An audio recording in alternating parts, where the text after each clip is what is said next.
The non-refundable deposit for the Mackinac Island cabin was $2,400. A month of organic venison diet for a golden doodle cost $412. The copay for my grandmother Evelyn's heart medication was $40. My mother Patricia could afford 2 of those things. She chose the dog. Welcome back to Aura Vengeance. This is the place where quiet women stop absorbing the cost of family lies and start handing back the receipts. How old are you, and how long did it take you to realize that being the responsible one was just a polite way of being used? Drop your age in the comments and hit subscribe. I am going to show you exactly how I dismantled a 34-year habit in one single week. My name is Camila James. I'm 34 years old. I am a senior actuary. I work on the 42nd floor of a glass tower in downtown Chicago. I run mortality tables and risk models for insurance conglomerates. My entire profession revolves around looking at human lives and determining the exact mathematical probability of failure. I do not deal in emotions. I deal in ledgers. When you spend 50 hours a week calculating the exact financial cost of a life ending, you learn very quickly when numbers stop making sense. It was a Tuesday evening. The clock on my microwave read 6:15 p.m. I was standing in my apartment overlooking the loop. I was zipping a canvas weekender bag. My grandmother Evelyn was 82 years old. Her lungs were operating at 40% capacity. The Michigan trip was her dying wish. She wanted one final week looking at Lake Huron before the hospice nurses transitioned from afternoon visiting hours to round-the-clock end-of-life care. We were supposed to leave at dawn. My phone vibrated against the granite kitchen counter. The screen read, Patricia. I tapped the speaker icon. I am packing, Mom. Are you and Dad picking Evelyn up in the morning, or should I meet you at the house in Naperville? Camila. Her voice carried the tight manufactured cadence she used when speaking to retail store managers or returning warm clothing. There has been a slight change of plans. Dad and I are not going to make it. I stopped zipping the bag. I looked out the window at the Chicago skyline. The cabin is booked. The portable oxygen is rented. What is the change of plans? A heavy sigh crackled through the speaker. It is Bentley. Brittany had a sudden work emergency, and she cannot afford the luxury boarding place this week. You know how Bentley gets. He has severe separation anxiety. If we leave him alone in the house, he will destroy the baseboards again. Your father and I have to stay here and dog sit. Brittany is 31. She is my younger sister. Bentley is her 80-pound designer dog. He was purchased for the aesthetic of her social media grid. You are canceling your mother's dying wish to babysit a golden doodle, I said. Do not frame it like that, Camila. It is a family emergency.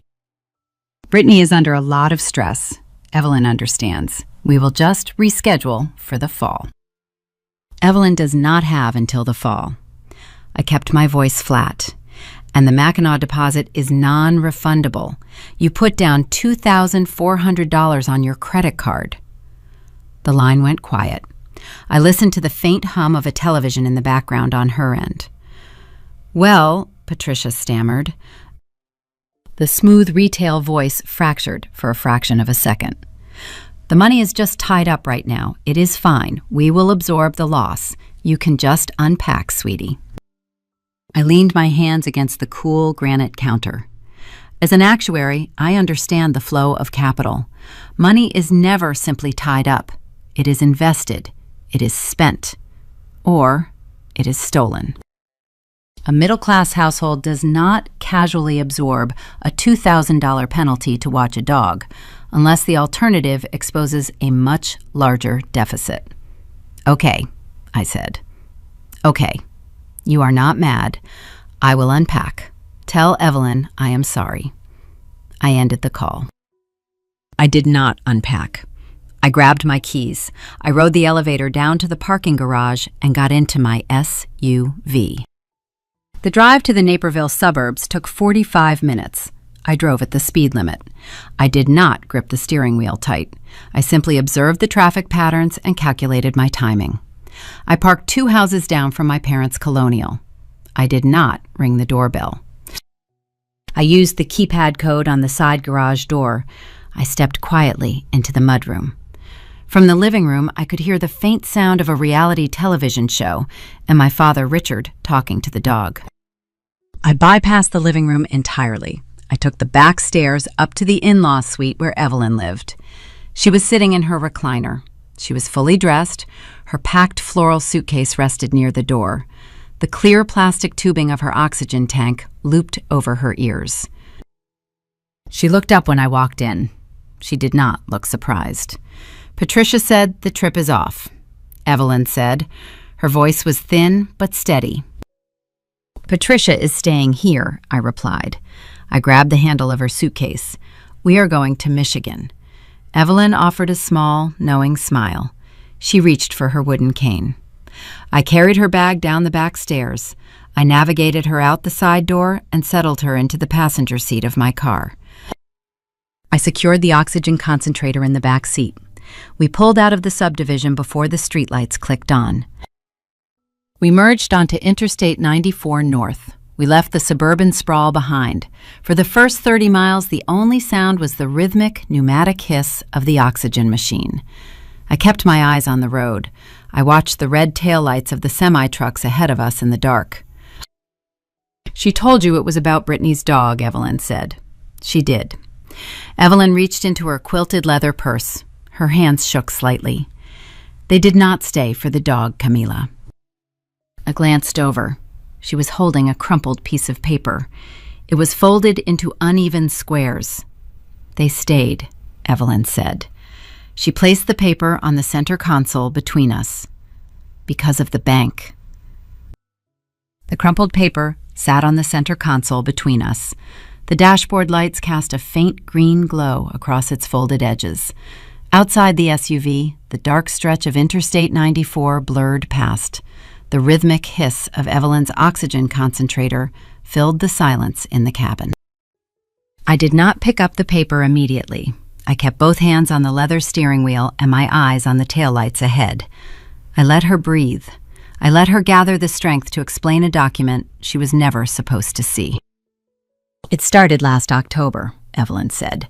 She stared out the passenger window into the blackness of the Wisconsin border.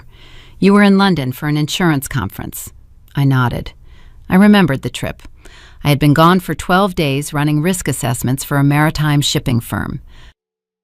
"I got a urinary tract infection." She continued. Her voice was brittle. It sounded like dry leaves snapping underfoot. "At my age, a simple infection does not just cause a fever. It causes confusion. It mimics dementia.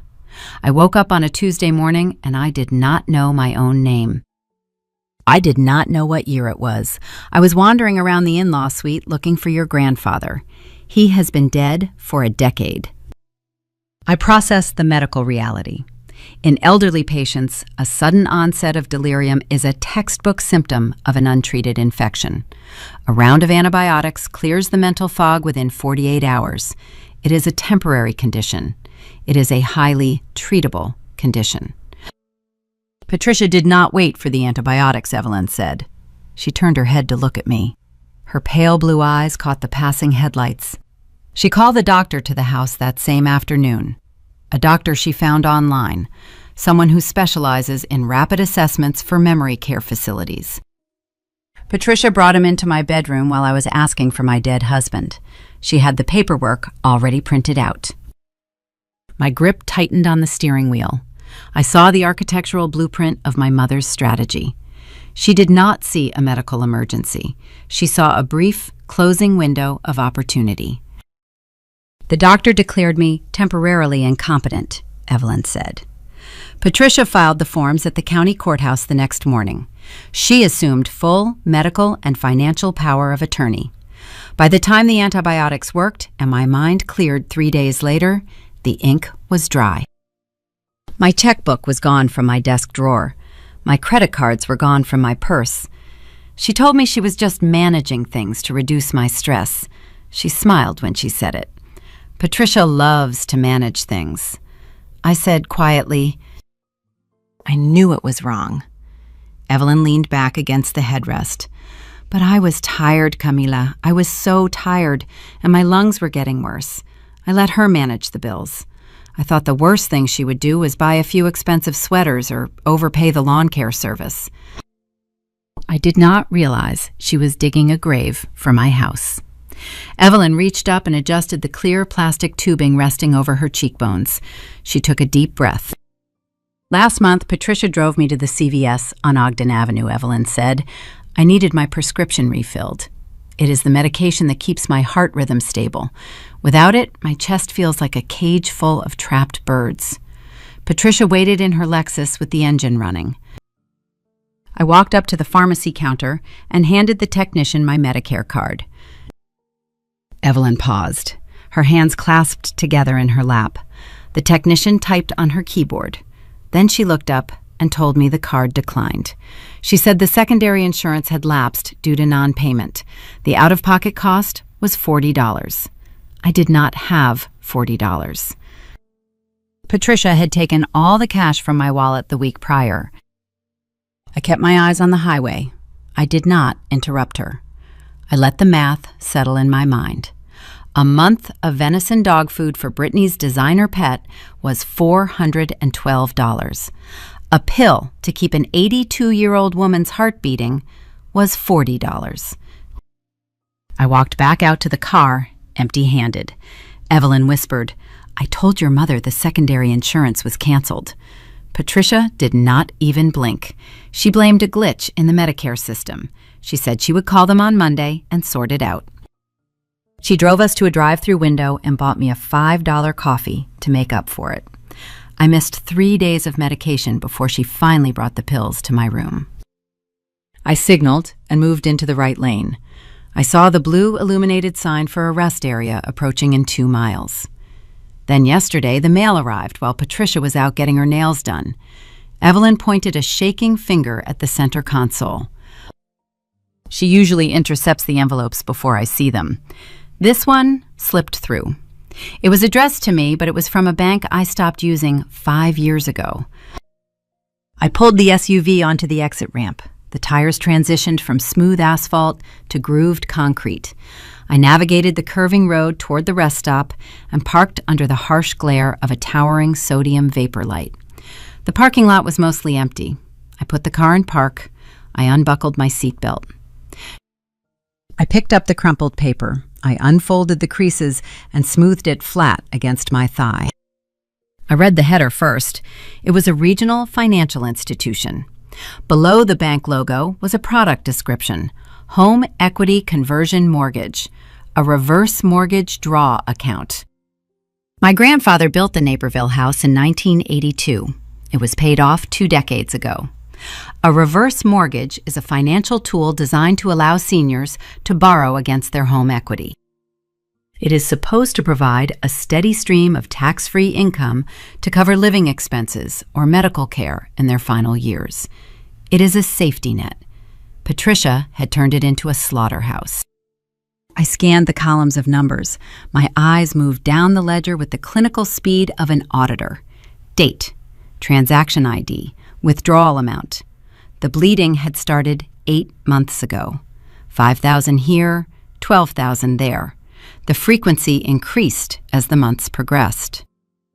The numbers grew bolder, a transfer of $20,000 on a Tuesday in June. At the bottom of the page, the current available equity line sat at 0. The outstanding principal balance, printed in bold black ink, was negative $84,000. Evelyn watched my face. She did not ask me to explain the document to her. She already knew. She had lived in that house for 40 years, and Patricia had quietly sold the bricks out from under her feet to fund an invisible lifestyle. Suddenly, the interior of the SUV filled with a bright, pulsing light. My phone, resting in the cup holder, began to vibrate. It buzzed relentlessly against the hard plastic. The screen flashed with an incoming call. The caller ID displayed Patricia's name.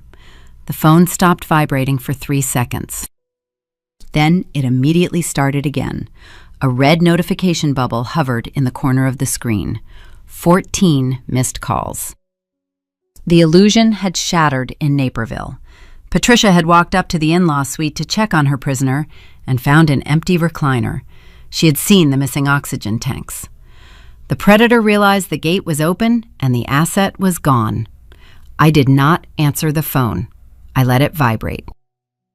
I picked it up and opened a secure, encrypted messaging application. I have a colleague named David. He works on the 41st floor of my building. David is a forensic accountant who specializes in tracing offshore shell corporations for embezzlement investigations. He tracks stolen money across state lines and through dummy accounts faster than a federal warrant. I held the crumpled bank statement under the overhead dome light of the car. I engaged the macro lens on my phone camera. I snapped a high-resolution photograph of the entire document, ensuring the account numbers and routing digits were razor sharp. I attached the image to a message thread with David. I typed a brief instruction. Run this routing protocol. Find out where these withdrawals landed. I need the destination entity by morning. I hit send. A green checkmark appeared, confirming the encrypted delivery. My phone vibrated again in my hand. Call 15. I swiped the notification away. I opened my text messages and tapped Patricia's name. I typed 5 words. Evelyn is safe. See you next week. I hit send. I pressed the physical button on the side of the device to switch the phone to silent mode. The cabin of the SUV returned to a calm, quiet state. The only sound left was the steady hiss of the oxygen concentrator working to keep my grandmother breathing. I looked at Evelyn. She was resting her head against the window. Her eyes were closed, but her chest rose and fell in a slow, rhythmic pattern. She looked fragile, but she was no longer a victim waiting in a suburban bedroom. She was a passenger in a moving vehicle crossing state lines with her own financial ledger in hand. I folded the bank statement along its original creases. I slipped it into the inside breast pocket of my blazer. I put the vehicle in drive. I navigated out of the rest area and merged back onto the dark lanes of Interstate 94. We drove in silence for another 12 miles. The digital clock on the dashboard clicked to 9:14 p.m. The ambient glow of the dashboard softly illuminated the interior. I felt the tension leaving my shoulders, replaced by a cold, mechanical focus. My phone screen illuminated face up in the cup holder. A single text message banner appeared from David. He did not need until morning. I glanced down at the bright text against the dark screen. I read the words my colleague had uncovered through the banking portal. Camila. This $84,000 did not go to medical providers. It was wired directly to a commercial LLC. We crossed the Michigan border just past midnight. I navigated the SUV off the interstate and followed a winding 2-lane highway toward the Straits of Mackinac. The rental cabin sat on a wooded bluff overlooking the dark expanse of Lake Huron. It was isolated and quiet. The tires crunched over the gravel driveway as I brought the vehicle to a stop. The headlights swept across heavy timber logs and a wide wraparound porch facing the water. I turned off the ignition. The sudden absence of the engine noise made the rhythmic, mechanical hiss of Evelyn's oxygen concentrator sound much louder in the enclosed space. I stepped out into the freezing October night air. It smelled sharp and clean, like wet cedar and crushed pine needles. I walked around to the passenger side and helped my grandmother out of the car. Her hands felt like fragile, dry parchment against my palms, but she stood upright with her cane. I carried her floral suitcase up the wooden steps and unlocked the front door. The interior of the cabin was pristine. It featured vaulted ceilings and leather furniture. A stone fireplace occupied the far wall. I guided Evelyn to a heavy armchair near the large picture windows. I arranged her oxygen tubing, ensuring the flow meter was set to the correct prescribed volume. She rested her head against the leather upholstery and closed her eyes. The journey had drained her physical reserves. I did not rest. I walked into the kitchen area and set my briefcase on the smooth granite island.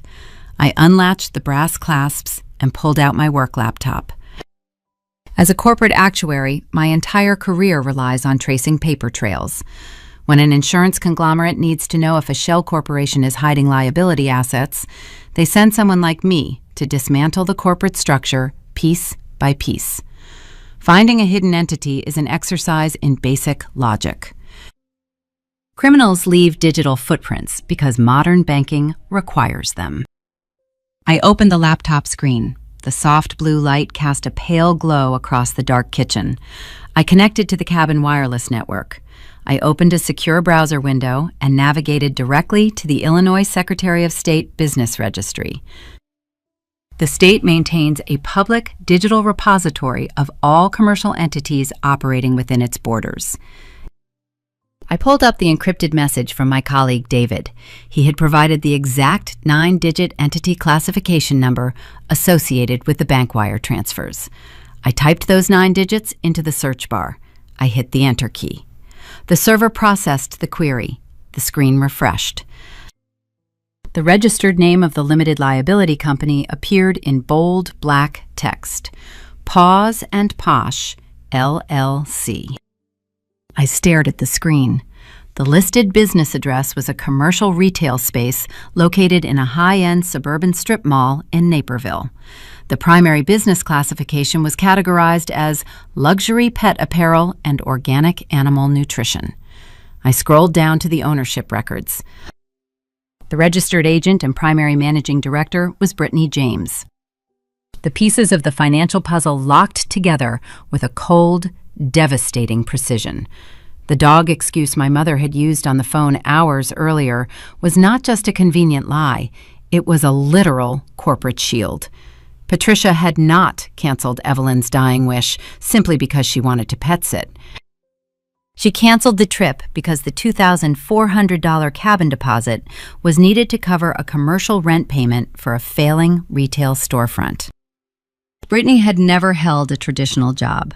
She spent her 20s drifting between expensive hobbies and unverified social media ventures. This luxury pet boutique was just her latest vanity project. Patricia had drained an 82-year-old dying woman's home equity to buy imported dog sweaters and organic treats for a store that generated zero profit. I felt a tight, cold knot form in my chest. I opened the Associated Documents tab. When a new commercial entity registers with the state and secures external funding, the registry requires scanned copies of the original incorporation filings and any connected commercial loan guarantees. I clicked the PDF icon to download the origin packet. The document loaded on my screen. It contained 8 pages of standard legal boilerplate language. I scrolled past the articles of organization. I scrolled past the municipal zoning permits. I reached page 7. This page contained the financial guarantor signatures required to secure the initial retail lease agreement. I expected to see Patricia's signature. I expected to find the evidence of my mother committing financial fraud. Instead, my eyes stopped on the second signature line. There, in sharp black ink, was the signature of my father, Richard James. I stopped breathing for a fraction of a second. I leaned closer to the monitor. The handwriting was unmistakable.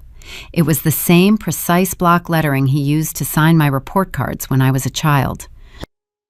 The narrative in my head shifted violently. For 34 years, I had viewed my father as a passive observer. I had categorized him as a quiet, defeated man who simply stood in the background and allowed Patricia to dictate the terms of our family dynamic. I thought he stayed silent to keep the peace. He was not a passive observer. He was a co-signer.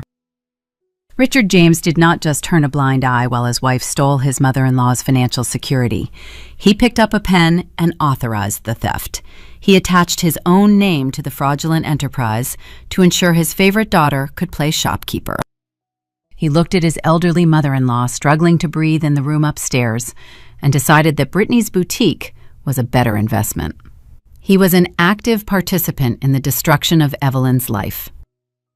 My phone vibrated on the granite counter next to my laptop. The sudden noise broke the silence in the kitchen. The screen illuminated. It It was a text message from Brittany. I picked up the device. The notification displayed a bright, high-resolution photograph. The image showed Bentley the Golden Doodle lounging across the expensive leather sofa in my parents' Naperville living room. The dog was wearing a knitted designer sweater. Below the photograph, Brittany had typed a caption, "So mad I could not come. Bring me back some fudge." She attached a pink, sparkling heart emoji to the end of the sentence. I read the text twice. My sister was sitting inside a house funded by a stolen reverse mortgage, petting a dog, wearing stolen inventory, while sending me a cheerful demand for a souvenir. The sheer magnitude of her entitled ignorance was staggering. She felt no guilt because Patricia and Richard had spent 3 decades shielding her from the concept of consequences. I did not reply. I locked the screen and placed the phone face down on the granite surface. I turned my attention back to the laptop. I needed physical receipts. Digital files can be deleted or locked behind passwords. Printed ink on paper is permanent. It is tangible evidence that can be presented in a courtroom or dropped onto a dining room table. I located a small wireless inkjet printer sitting on a wooden desk in the corner of the cabin living room. I loaded a stack of blank paper from the desk drawer into the feeder tray. I synced my laptop to the local device. I pressed the print command. The printer woke up with a mechanical whir. The rollers engaged. The machine began to pull the blank sheets through the ink cartridges. The rhythmic back and forth sound of the printhead sliding across the tracks filled the quiet cabin. Page after page of state registry documents dropped into the output tray. The articles of organization, the registered agent details, the guarantor signature page containing my father's handwriting.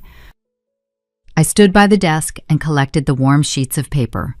I stacked them into a neat, aligned pile. I walked back toward the kitchen island. I stopped.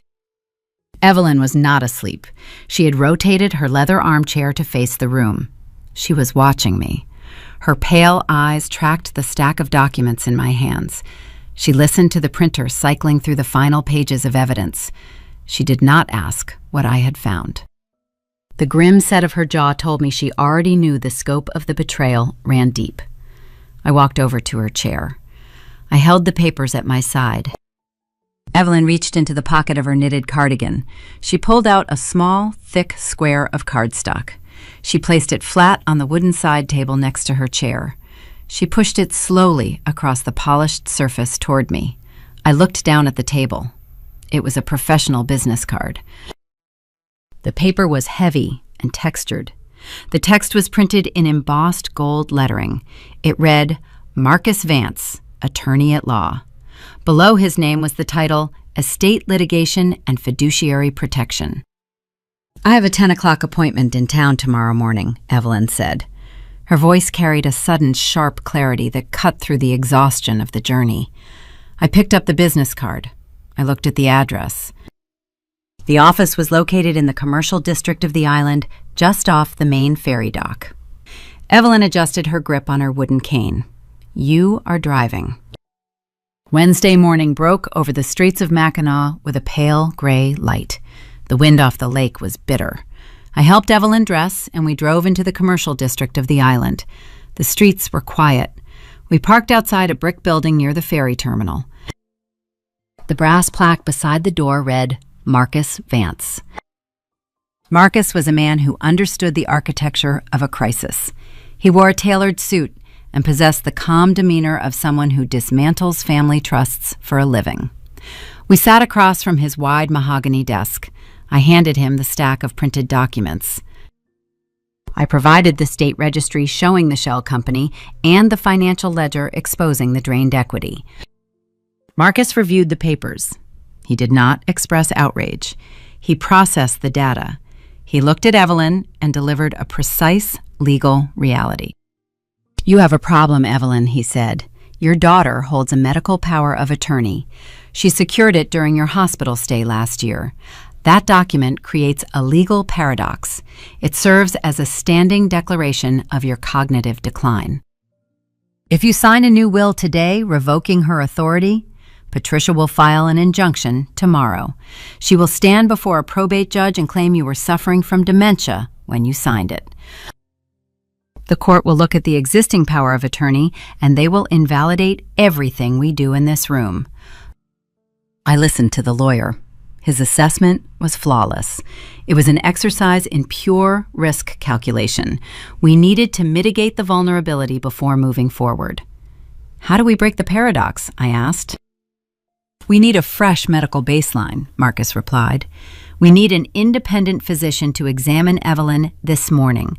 We need a sworn medical affidavit certifying she possesses undeniable cognitive lucidity and testamentary capacity. Without that piece of paper, any codicil she signs is just expensive kindling. I nodded. The island has a medical clinic 3 blocks from here, I said. My phone vibrated in my coat pocket. It was a harsh, sustained buzz. I pulled the device out. The screen displayed a location tracking alert. Patricia had activated a dormant family sharing feature tied to my cellular account. A transcribed voicemail notification appeared seconds later. I read the text rendering of my mother's voice. Camila, I know you are in Michigan. You took a sick woman across state lines without her medication. That is elder kidnapping. I am calling the local authorities. If you do not turn around right now, you are going to prison. I stared at the screen. Patricia was escalating her tactics. She was weaponizing the police to protect her stolen assets. I showed the screen to Marcus. He read the transcription. His expression remained neutral. You have a very narrow window, Camila, he said. If the local police intercept you before we secure the medical affidavit, they will place Evelyn in protective custody based on Patricia's existing legal authority. You will lose access to her. The estate will remain in Patricia's control. I put the phone back in my pocket. We are going to the clinic, I said. I guided Evelyn out of the office. The cold wind bit at my face. I needed to sever the digital leash. We walked past a small bakery. A green steel trash receptacle sat near the entrance. I pulled the phone from my coat. I disabled the power button. I dropped the device into the garbage bin. It vanished among discarded coffee cups and paper wrappers. I was now operating entirely off the grid. We reached the medical clinic. It was a modest building with a small waiting area. I approached the reception desk. I requested an urgent cognitive assessment for my grandmother. I paid the consultation fee in cash to avoid leaving a digital financial footprint.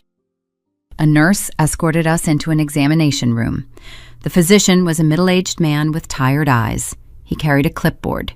He looked at Evelyn and then looked at me with mild suspicion. The sudden request for a lucidity affidavit often signals family disputes. He began the standard diagnostic sequence. He asked Evelyn to identify the current year. He asked her to name the sitting president. He asked her to count backward from 100 by intervals of 7. Evelyn did not just answer the questions. She dismantled the doctor's skepticism with terrifying precision. She named the year. She named the president. She counted backward with flawless rhythm. Then she leaned forward on the examination table. I know why you are asking these questions, doctor, she said. Her voice was sharp and clear. My daughter drained $84,000 from my home equity to fund a retail pet supply company. She accomplished this by utilizing a medical proxy she obtained while I was suffering from a temporary urinary tract infection last October. I am sitting in your clinic because I need you to certify my testamentary capacity so I can legally sever her access to my remaining assets before I die. The physician stopped writing. He lowered his clipboard. He looked at the frail woman breathing through a plastic oxygen tube. He saw the fierce, unbroken intellect shining in her eyes. He nodded slowly. He walked over to the counter and picked up a formal medical certificate. He signed his name at the bottom. He applied his official medical license stamp. She is entirely lucid, he said, handing me the document. Good luck. We left the examination room. I held the sworn affidavit in my hand. It was the key to breaking the paradox. We exited the clinic and stepped back onto the sidewalk. A white and blue police cruiser turned the corner. It rolled slowly down the street. The vehicle matched the description of the local island authorities. The officer behind the wheel was scanning the pedestrians. Patricia had made her phone call. The hunt was active. I did not freeze. I did not run. Sudden movements attract attention. I gently turned Evelyn toward a storefront window displaying local artwork. I stood close behind her, shielding her profile from the street. I focused on the reflection in the glass. The cruiser crept past our position. The tires crunched softly against the pavement. The brake lights flared briefly at the intersection before the vehicle turned left and disappeared from view. I exhaled a slow, measured breath. We navigated swiftly back to the brick building. Marcus was waiting in his office. I placed the physician affidavit on his mahogany desk. He reviewed the signature and the medical stamp. He nodded in approval. He produced a thick stack of legal documents. This was the new codicil. It was a masterpiece of fiduciary protection. Evelyn sat in the leather chair. Marcus read the clauses aloud. The document formally revoked all prior powers of attorney.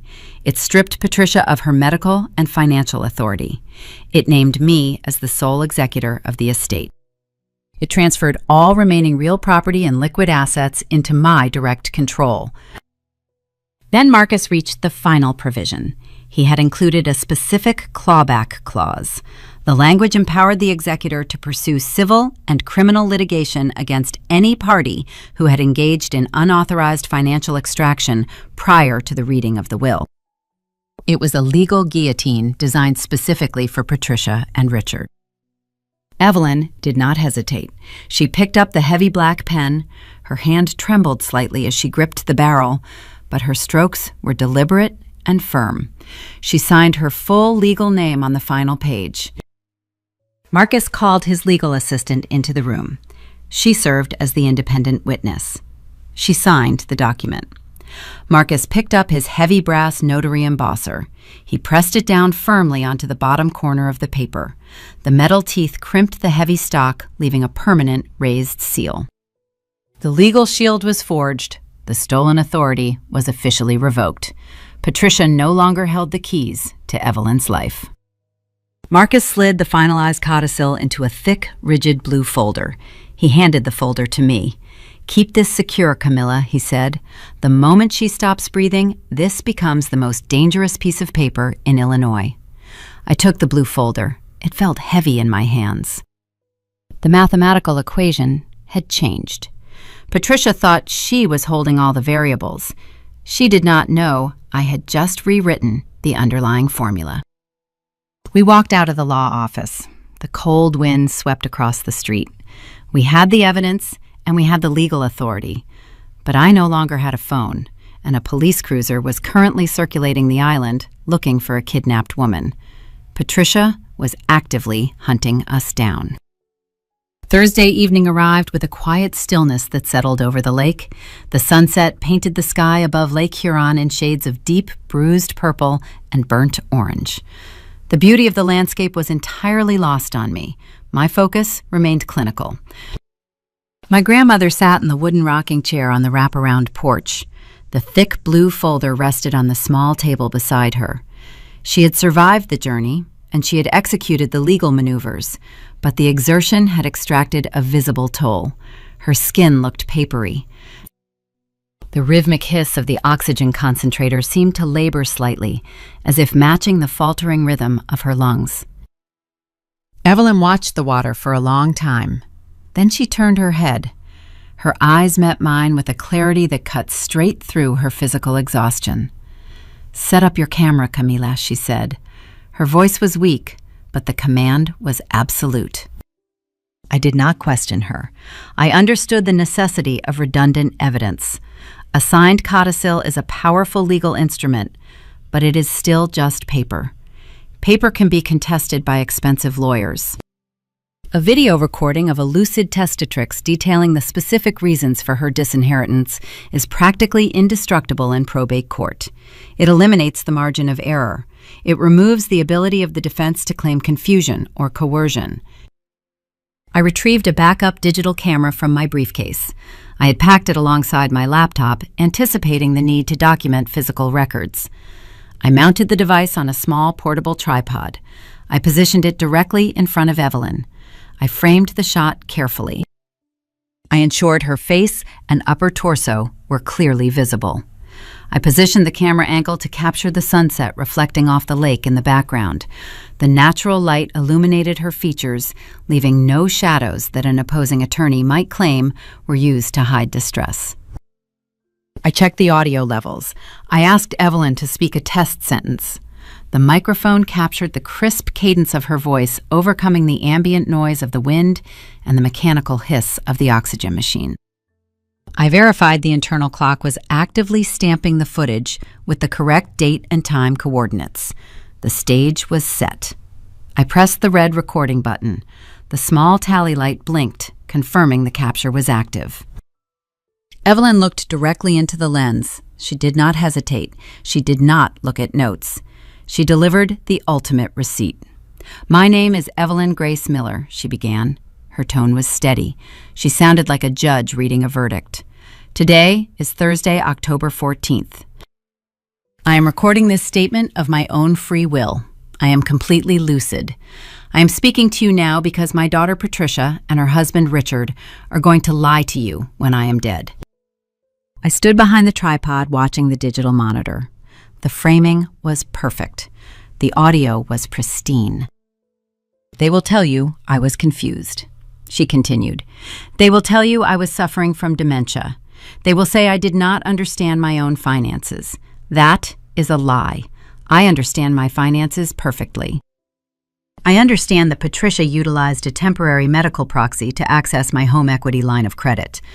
I understand that over the past 8 months, she systematically withdrew $84,000 from that account." She paused. She took a slow, measured breath from the plastic tubing resting under her nose. "She did not use that money for my medical care," Evelyn stated. "She used that money to fund a commercial retail venture called Paws and Posh LLC. She stole my equity to buy organic dog food and imported pet sweaters for a boutique managed by my granddaughter Brittany. She denied my $40 heart medication copay to ensure that dog boutique could make its commercial rent payment." Evelyn shifted slightly in the rocking chair. Her gaze never left the camera lens. "Brittany uses a designer dog named Bentley as a prop," Evelyn said. The name of the animal hung in the cold air. "Patricia uses that dog to manipulate this family. She uses its imaginary separation anxiety as a shield to avoid responsibilities and extract resources. That dog is not a pet. It is a financial weapon. It is the excuse Patricia used to cancel my final request to see this lake." Evelyn folded her hands together in her lap. The knuckles were white. "And Richard." Evelyn's voice dropped an octave. The disappointment in her tone was colder than the wind off the water. "Richard is not a victim. He is not a passive bystander. I know his signature is on the commercial loan guarantee. He authorized the theft. He co-signed the destruction of my home to fund his favorite daughter's hobby. He traded my security for his own comfort." I watched the time code on the camera monitor tick past 12 minutes. The statement was a masterpiece of legal destruction. Evelyn had laid out the motive, the method, and the specific stolen amounts. She had named the shell company. She had implicated both perpetrators. "For these reasons, I have formally revoked all prior powers of attorney," Evelyn concluded. "I have signed a new codicil, naming Camilla as my sole executor. She possesses the legal authority to recover every stolen dollar. If Patricia or Richard attempt to contest my wishes, you will play this recording in open court. Let a judge hear them defend stealing from a dying woman to fund a dog store." Evelyn smiled softly into the lens. It was a smile completely devoid of warmth. It was the smile of a woman who had just locked the cage from the outside. "I love you, Camila," she said. "Thank you for bringing me to the water." I reached forward and pressed the stop button. The red tally light blinked off. The file saved securely to the internal memory card. I had 14 minutes of uncut, flawless testimony. As an actuary, I knew the entire video was necessary for the legal proceedings. But I also knew a probate judge was not the only audience Patricia would try to manipulate. I needed a shorter weapon. I immediately mentally flagged a 90-second segment from the middle of the recording. That specific clip contained the kill shot. It was the segment where Evelyn named the dog and exposed the LLC. I would edit that clip later. I would save it for the family.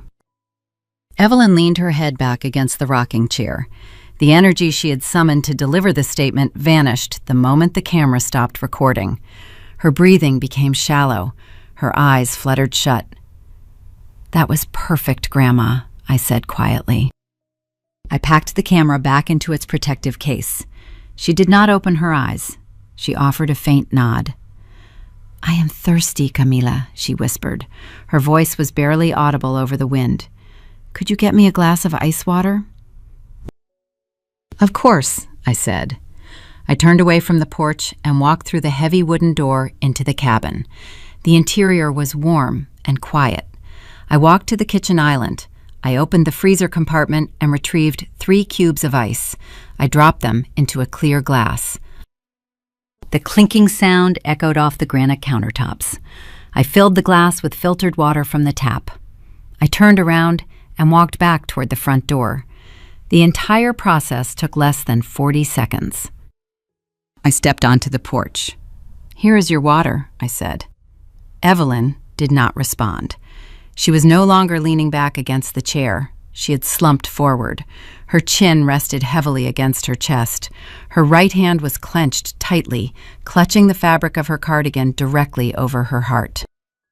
The oxygen tubing had slipped from her ears and dangled loosely across her shoulder. I dropped the glass of water.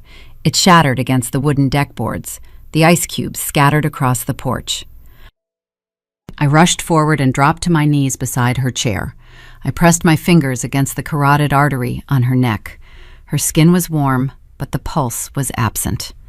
The rhythmic hiss of the oxygen machine continued its steady mechanical cycle, pushing air into the empty space around her. I grabbed her shoulders. I eased her back into a reclined position. I began chest compressions. The mathematics of survival in cases of sudden cardiac arrest in octogenarian patients are incredibly bleak. The probability of successful resuscitation drops by 10% for every minute that passes without defibrillation. I knew the numbers. I performed the compressions anyway. I reached into my pocket. My phone was gone. I had thrown it into a trash receptacle hours ago to evade Patricia's tracking software. I stopped compressions. I sprinted into the cabin. I grabbed the landline phone mounted on the kitchen wall. I dialed the emergency dispatch number. I provided the cabin address and described a full cardiac event. The dispatcher promised an immediate response. I dropped the receiver. I ran back out to the porch. I resumed compressions. I counted the rhythm out loud. I pushed against her fragile sternum, fighting a battle the mortality tables told me I had already lost. Minutes stretched into an eternity. The sunset faded into complete darkness. The cold air burned my lungs. Finally, the piercing wail of an island ambulance siren cut through the quiet night. The flashing red and white lights painted the trees along the driveway. The paramedics rushed onto the porch with their equipment bags. They took over the resuscitation efforts. They applied the defibrillator pads. They administered the shocks. They worked with frantic precision. I stepped back. I stood against the wooden railing of the porch. I looked at the broken glass and melting ice scattered near my boots. I looked at the thick blue folder resting on the table next to the empty rocking chair. Evelyn was gone. The medical reality was undeniable, but the legal reality remained uncertain. I stared at the flashing lights of the ambulance and calculated the timeline. We had secured the physician affidavit. We had signed the codicil. We had recorded the video. We had built the fortress. But I had not yet filed the documents with the county clerk. The ink was barely dry. Patricia still held the original power of attorney on record. The war had not ended on this porch. It had merely transitioned to a new battlefield. Evelyn passed away at 14 minutes past 6 on Friday morning. The transition occurred in a sterile room on the second floor of the Island Hospital. The medical staff had done everything their protocols required, but the damage to her cardiovascular system was irreversible. The ambient noise at the facility shifted from frantic intervention to a quiet clinical hum. The rhythmic beeping of the heart monitor flattened into a steady, sustained tone. A doctor with dark circles under his eyes noted the time of death on a digital tablet. I sat in a rigid plastic chair in the corner of the room. I did not weep. I processed the event as a biological cessation. As an actuary, I spend my life quantifying the end of human timelines. I understand the mechanics of mortality better than most. The emotional weight of the loss would eventually find me, but in that specific hour, my mind compartmentalized the grief. I needed to build an administrative foundation before the opposition realized the board had changed. I remained at the hospital and managed the preliminary intake paperwork alone. I established myself as the primary next of kin on the intake forms. I waited until the preliminary death certificate was generated in the hospital database before I walked to a quiet alcove near the cafeteria to make the phone call. I used a courtesy phone on the wall. I dialed the Naperville house. My mother answered on the second ring. I delivered the news in 3 short sentences. The reaction on the other end of the line was instantaneous and highly theatrical. Patricia produced a sharp, wavering intake of breath, followed by a series of manufactured sobs. It was the performance of a devastated daughter. However, the performance lasted less than 30 seconds before the logistical management instinct seized control of her narrative. Patricia stopped crying. Her voice shifted into a rapid, commanding cadence. She demanded I instruct the hospital administration to release the remains immediately. She had a specific destination in mind. She directed me to arrange transport to a funeral parlor in the Naperville suburbs called Oakwood Memorial. Oakwood is owned by a man who plays tennis with my father. He is a close family acquaintance. Patricia insisted he would handle the arrangements quietly and swiftly. She explicitly stated there was no need for a hospital autopsy or a county medical examiner review. She claimed Evelyn had suffered enough and just needed to come home to rest. I listened to her frantic instructions echoing through the receiver. I look for hidden variables in every transaction. I analyzed her sudden urgency. I questioned why she insisted on a specific suburban mortician. I questioned why she was terrified of a standard medical review. The answer locked into place with chilling clarity. A routine autopsy or a basic toxicology screening would reveal the exact state of Evelyn's cardiovascular system. A blood draw would expose the absence of her prescribed stabilizing medication. It would provide biological proof that she missed doses because Patricia refused to pay a $40 pharmacy copay. Patricia did not want a quiet, dignified service. She wanted to bury the physical evidence of her neglect. She needed a friendly mortician who would sign off on the death certificate without asking uncomfortable questions about missing heart pills. Patricia informed me she was faxing her medical power of attorney to the hospital director to authorize the immediate transport to Oakwood. She told me to step aside and let her handle the adults' work. I told her I would speak to the attending physician. I hung up the receiver. I did not speak to the physician. I walked directly to the hospital administrative records office. I approached the clerk sitting behind a high counter. I opened my briefcase. I extracted the fresh physician affidavit of lucidity and the newly signed codicil containing my superseding legal authority. I handed the documents to the clerk. I instructed her to update the patient file immediately. I formally utilized my status as the newly appointed medical proxy to request a comprehensive medical review. I specifically asked for a standard toxicology screening to determine the contributing factors to the cardiac event. The clerk reviewed the embossed notary seal. She scanned my documents into the secure electronic system. 10 minutes later, the fax machine in the corner of the office printed a document from Illinois. It was Patricia's outdated power of attorney. The clerk looked at the fax, then looked at the screen. She discarded the fax into a secure shredding bin. The older document was legally void. Patricia had lost control of the physical evidence. An hour later, the courtesy phone near the cafeteria rang. A nurse answered and signaled for me. It was Patricia. Her voice was no longer theatrical. It was hard and sharp. She had contacted the transport service and discovered her authority was blocked by the hospital administration. She demanded to know what I had done. I placed the receiver back on the hook without speaking. I walked out of the hospital and returned to the rental cabin. I needed a cellular device to navigate the next phase. I drove to a local electronics retailer near the ferry dock and purchased a prepaid smartphone with cash. I sat in the front seat of my SUV and logged into my primary accounts. The moment my social media applications synchronized, the digital theater was already underway. Defeated in the logistical arena, my mother had pivoted her strategy to public relations. She needed to secure the narrative high ground before the extended family asked questions. My timeline refreshed.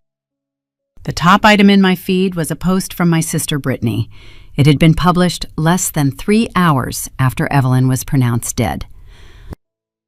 The post contained 6 paragraphs of heavily engineered sorrow. It was accompanied by a high-resolution photograph. The image did not feature our grandmother. It featured Brittany sitting on a hardwood floor, hugging Bentley the Golden Doodle. The dog looked appropriately solemn while wearing a neutral-colored designer sweater. I read the text. Brittany claimed she was shattered by the sudden loss. She typed extensive sentences detailing a deep, imaginary bond she shared with Evelyn. Then, she deployed the ultimate narrative shield. She wrote that her heart was broken because she could not travel to Michigan for the final days. She claimed she was required to stay behind and care for family. She equated pet-sitting a designer animal with a noble familial sacrifice. She spun her absence into a tragic burden she was forced to carry. She painted herself as the ultimate victim of circumstance. I scrolled down. The comments section was flooded with responses from neighbors, friends, and extended relatives. They offered prayers. They praised Brittany's selfless dedication to her loved ones. They validated the illusion. I did not type a response. Engaging in a digital argument only validates the premise of the lie. I closed the application and turned off the screen. I walked back into the cabin and entered the bedroom. The floral suitcase sat in the corner. I began to pack Evelyn's belongings. I folded her quilted cardigan. I packed her wooden cane. I gathered the empty plastic tubing from the oxygen concentrator and placed it in a separate bag. I moved to the kitchen island. The printed limited liability company records sat in a neat stack. The bank statements tracing the $84,000 rested beside them. The physician affidavit of lucidity lay flat on the granite. The digital flash drive containing the high-resolution video testimony rested on top of the paper trail. I gathered the evidence. I slid the documents and the storage drive into a rigid, fireproof blue folder. I secured the elastic closure, snapping it into place. I placed the folder securely into my leather briefcase. The trap was fully constructed. The variables were locked. I carried the bags out to my vehicle. I loaded the cargo space and closed the tailgate. I sat in the driver's seat and started the ignition. I programmed the navigation system for the Naperville suburbs. I put the SUV in gear and began the long drive south. I was returning to a house full of people who thought they had already won.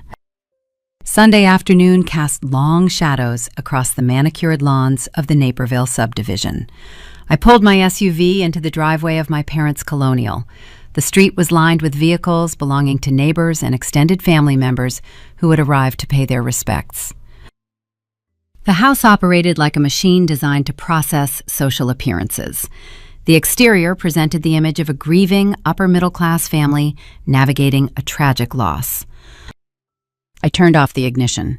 My briefcase sat on the passenger seat. The rigid blue folder containing the state registry, the bank ledgers, and the signed codicil was locked securely inside. I did not bring the briefcase into the house. I left the evidence locked in the vehicle. The timing was not right. An actuary does not present their findings until the opposing party has fully committed to a specific set of numbers. I needed them to finalize their narrative. I walked up the concrete path and entered through the front door.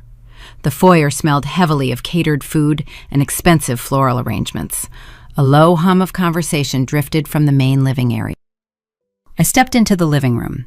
Patricia stood near the fireplace.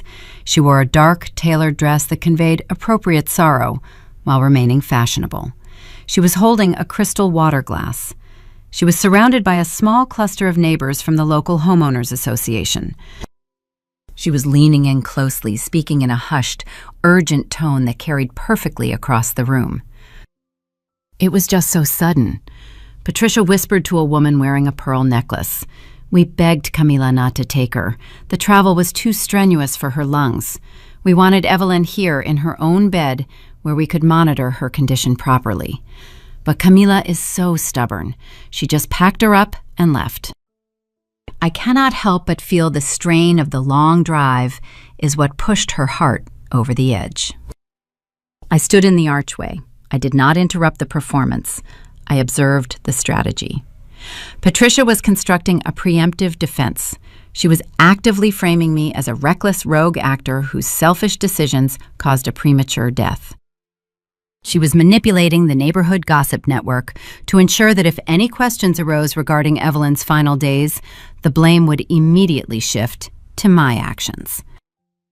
I looked at her, standing there, weaving a calculated deception to protect her stolen equity. My mind involuntarily accessed a specific memory from 2 decades ago. I was 12 years old. I was sitting at the oak kitchen table late on a Friday night. A stack of unpaid utility bills and a worn leather checkbook sat in front of me. I held a plastic calculator. I was moving numbers from the debit column to the credit column, trying to find a mathematical solution to prevent the household checking account from overdrawing before Monday. My parents were facing a quiet internal foreclosure crisis because Richard had made a disastrous, localized investment. While I sat in the dark kitchen calculating the margin of financial ruin, my 9-year-old sister Brittany sat in the adjacent living room. She was tearing the wrapping paper off a customized American Girl doll. The doll cost $600. Patricia had purchased it on a high-interest department store credit card because Brittany had cried when a classmate received one. Patricia prioritized the appearance of wealth over actual solvency. She placed the burden of managing the deficit onto a 12-year-old child, while rewarding the sibling who demanded the most attention. 22 years had passed. The scale of the deficit had increased from a $600 toy to an $84,000 shell company, but the underlying mechanics of the household remained identical. I brought my focus back to the present moment. I looked down at the floor beneath Patricia's feet. The living room carpet had been replaced.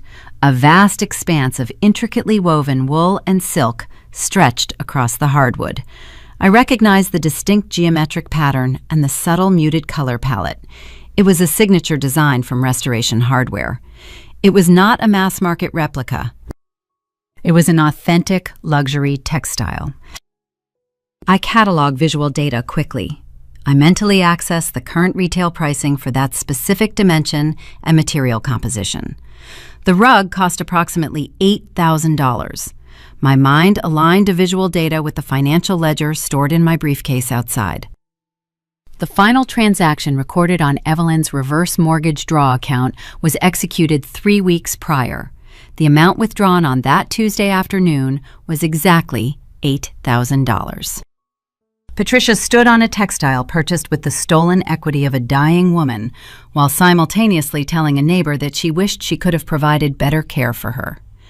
The sheer audacity of the staging was a testament to her detachment from reality.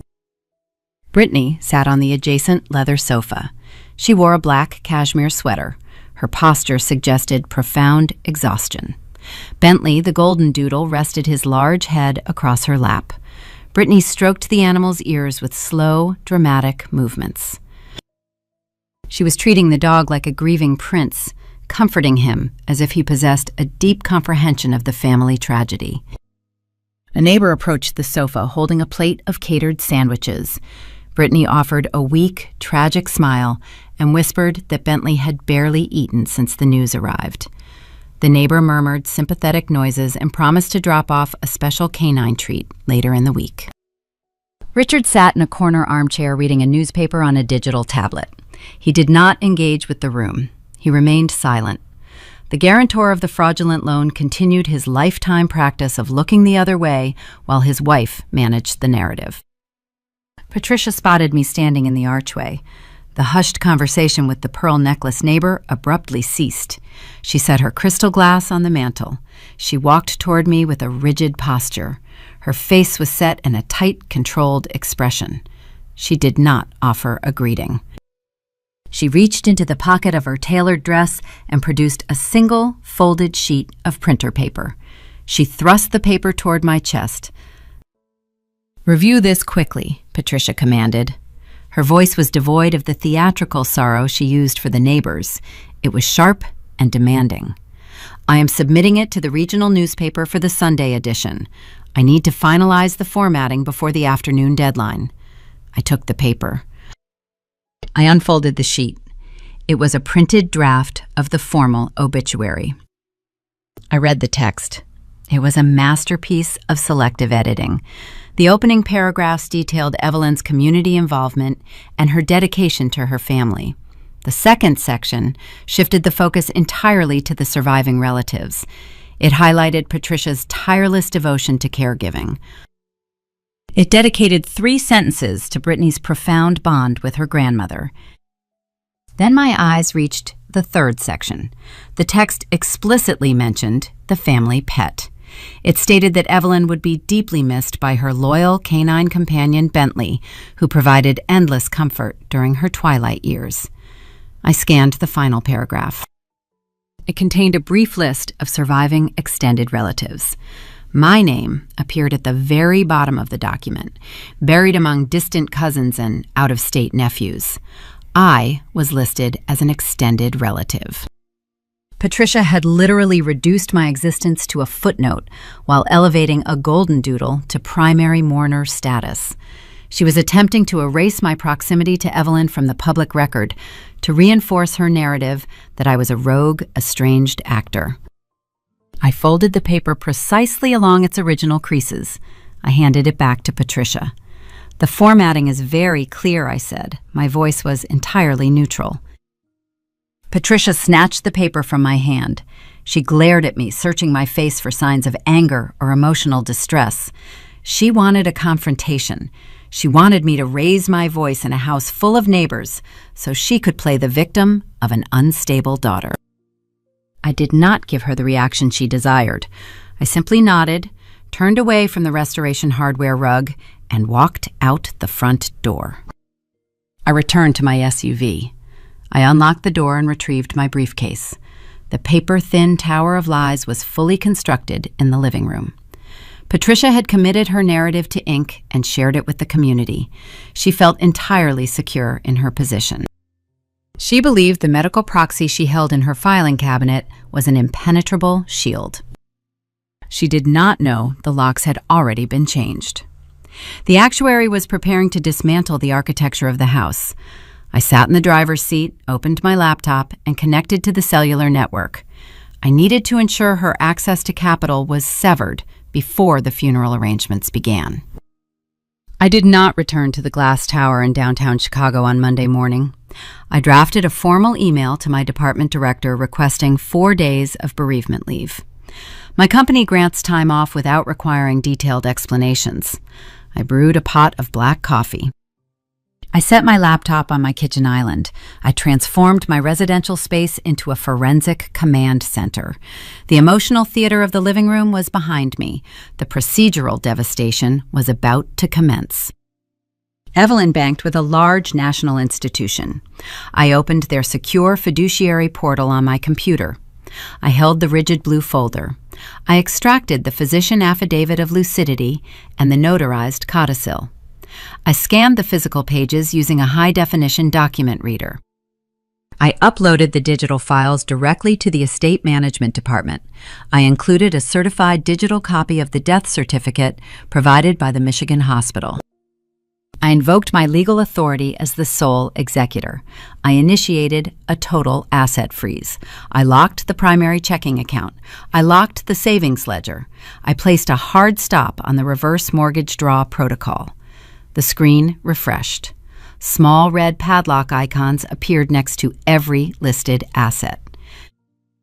Patricia no longer had access to a single cent of Evelyn's capital. The financial pipeline feeding the pet boutique and the suburban facade was officially severed. I spent Tuesday morning reviewing mortality tables for a commercial shipping client. I kept my phone resting face up on the granite counter. I knew Patricia would eventually hit the invisible wall. I had calculated her spending velocity. A woman who buys an $8,000 rug while her mother breathes from an oxygen tank does not possess the discipline to pause her consumption during a funeral. She would need capital to fund the spectacle she had planned. The phone rang at 2:14 in the afternoon. The caller ID displayed my mother's name. I let it ring 3 times before I tapped the green acceptance icon. "Camila," Patricia said. Her voice lacked its usual smooth retail polish. It was tight and breathless. "I am standing in the office of the Country Club events coordinator. I just tried to pay the catering deposit for the reception on Thursday. The total is $12,000. They swiped Evelyn's card, and the terminal declined the transaction. I listened to the background noise. I heard the faint clinking of silverware and the low hum of a commercial hospitality space. Patricia had stepped into a hallway to make the call. I tried the card twice. Patricia continued. Her tone escalated, pitching upward into a frantic register. I called the bank and the automated system told me the accounts are locked due to unauthorized activity. Did you do this? Did you call the branch and say something? You have no legal standing, Camila. I hold the power of attorney. You are embarrassing me in front of the club manager. I sat back in my chair. I looked at the Chicago skyline out my window. I did not raise my voice. I deployed the diversion. I did not call the bank Mom. I said, my tone was flat and analytical, the bank called me. They reached out to me as a secondary emergency contact because they could not reach you. What are you talking about? Patricia snapped. I deployed the red herring. The bank flagged Evelyn's accounts for potential Medicare fraud. I lied flawlessly. They ran an automated sweep of her recent transactions. The algorithm detected severe irregularities regarding medical billing and out-of-pocket pharmacy denials. The federal government initiated a hard freeze pending a comprehensive federal audit. They are investigating why an elderly patient was missing prescribed heart medication while simultaneous large withdrawals were originating from her home equity line. The silence on the other end of the line was immediate and profound. The frantic energy vanished. I heard Patricia take a sharp, uneven breath. A federal audit is a terrifying concept for a citizen engaged in legitimate business. For a woman actively stealing equity to fund a shell company, it is a psychological death sentence. Patricia knew exactly what a federal investigator would find if they opened the books on Paws and Posh LLC. They would find her signature and my father's signature tied to a trail of stolen money. They would find the denied $40 copay sitting in the same ledger as the imported dog sweaters. Federal audit, Patricia repeated. Her voice was barely a whisper. The words sounded hollow. Yes, I said. The fraud department stated that any attempt to bypass the freeze or move assets prior to the completion of the investigation could be construed as obstruction. They advised me to tell you to step away from the accounts until the federal agents contact you directly. Patricia did not argue. She did not threaten to call her lawyer. The mention of federal authorities paralyzed her defensive instincts. Her greed was instantly overridden by a desperate primal need for self-preservation. "I have a funeral to host on Thursday," Patricia said. Her voice trembled.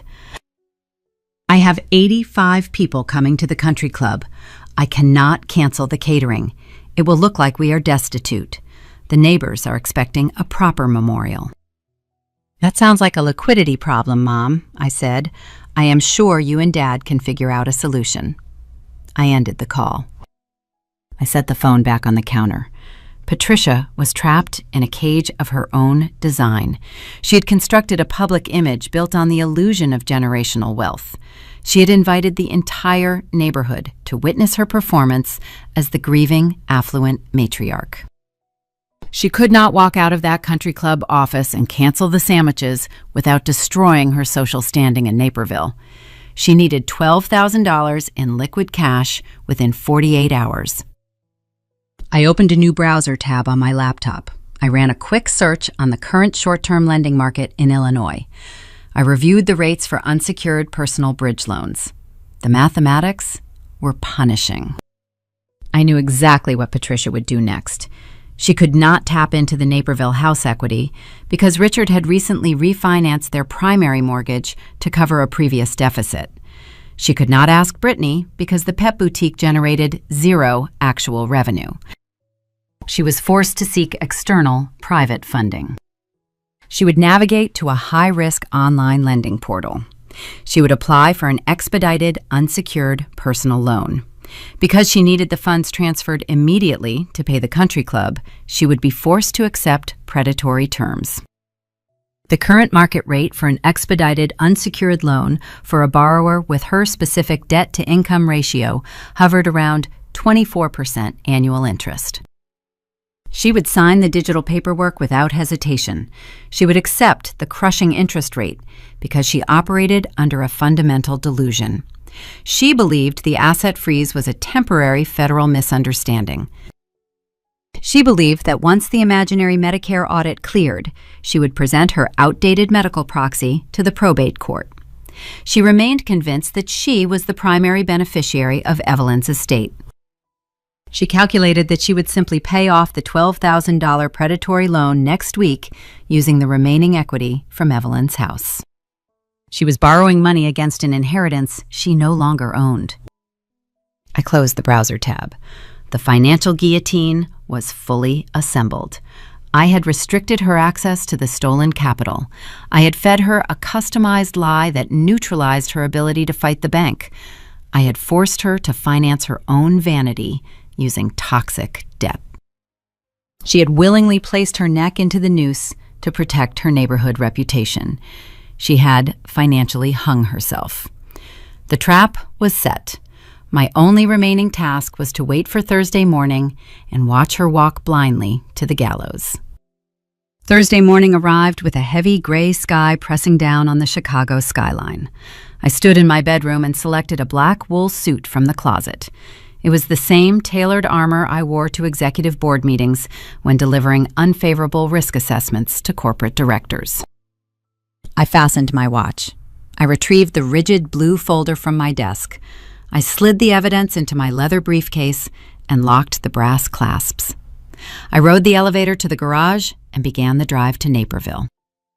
The Catholic Church sat on a manicured corner of the affluent suburb.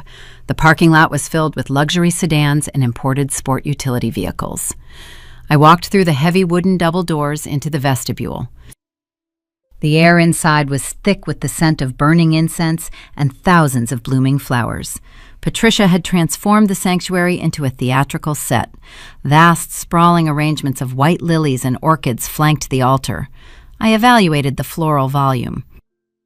The invoice would easily exceed $2,000.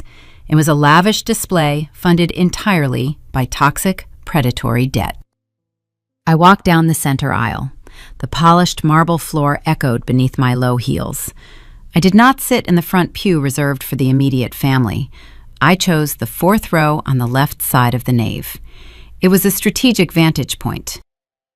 It provided a clear line of sight to the pulpit and a direct view of the front row.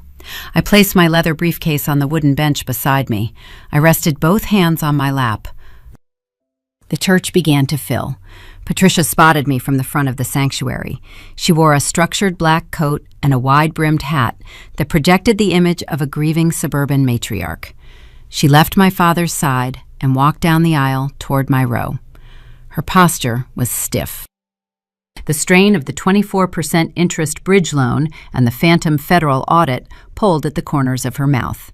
She slid into the pew next to me. The scent of her expensive floral perfume temporarily masked the smell of the church incense. She leaned close to my ear. Her voice was a hushed, conspiratorial whisper. "Do not worry, Camila," she said. Her tone carried the condescending weight of a monarch addressing a subordinate. "I know you are stressed about the financial freeze. I am taking over the estate processing. Once this federal misunderstanding is cleared up and the bank unlocks the accounts, I will make sure you get a little something. Just a token for your trouble." I turned my head and looked directly into her eyes. The dramatic irony hung in the cold air between us. She was sitting next to the sole legal executor of Evelyn's estate. She was offering me a fraction of a pie that I already owned in its entirety. She believed she was displaying magnanimity. She was actually displaying profound terminal ignorance. "Thank you, Mom," I said. My voice remained flat and even. "That is very generous of you." Patricia offered a tight, satisfied smile. She patted my arm patronizingly and stood up to return to her place of honor in the front row. The extended family arrived in waves over the next 15 minutes. Aunts, uncles, and cousins filed into the wooden pews. As they walked past my row, they delivered a silent, synchronized verdict. Aunt Diane refused to make eye contact. Uncle Robert offered a brief, disappointed shake of his head. My cousin Sarah glared at me with naked hostility. Patricia had spent the last 5 days circulating her narrative through the neighborhood and the family group chats. She had painted a vivid picture of a reckless, estranged daughter who kidnapped an ailing 82-year-old woman and dragged her across state lines, thereby accelerating her death. The relatives had purchased the story without asking for a receipt. They looked at me and saw a villain. I felt the weight of their collective judgment pressing against my shoulders. I absorbed the hostility. I did not flinch. I let them build their false assumptions. A trap is only effective when the target steps onto the trigger with total confidence. The organist played a somber prelude. The priest processed down the aisle. The funeral mass commenced. I observed the rituals with clinical detachment. Midway through the service, the priest invited family members to share their remembrances. Brittany stood up from the front pew. She wore a tailored black silk dress. She carried a single folded piece of paper. She walked slowly to the wooden ambo, gripping the edges of the podium. She looked out over the 85 attendees and let out a practiced, trembling sigh.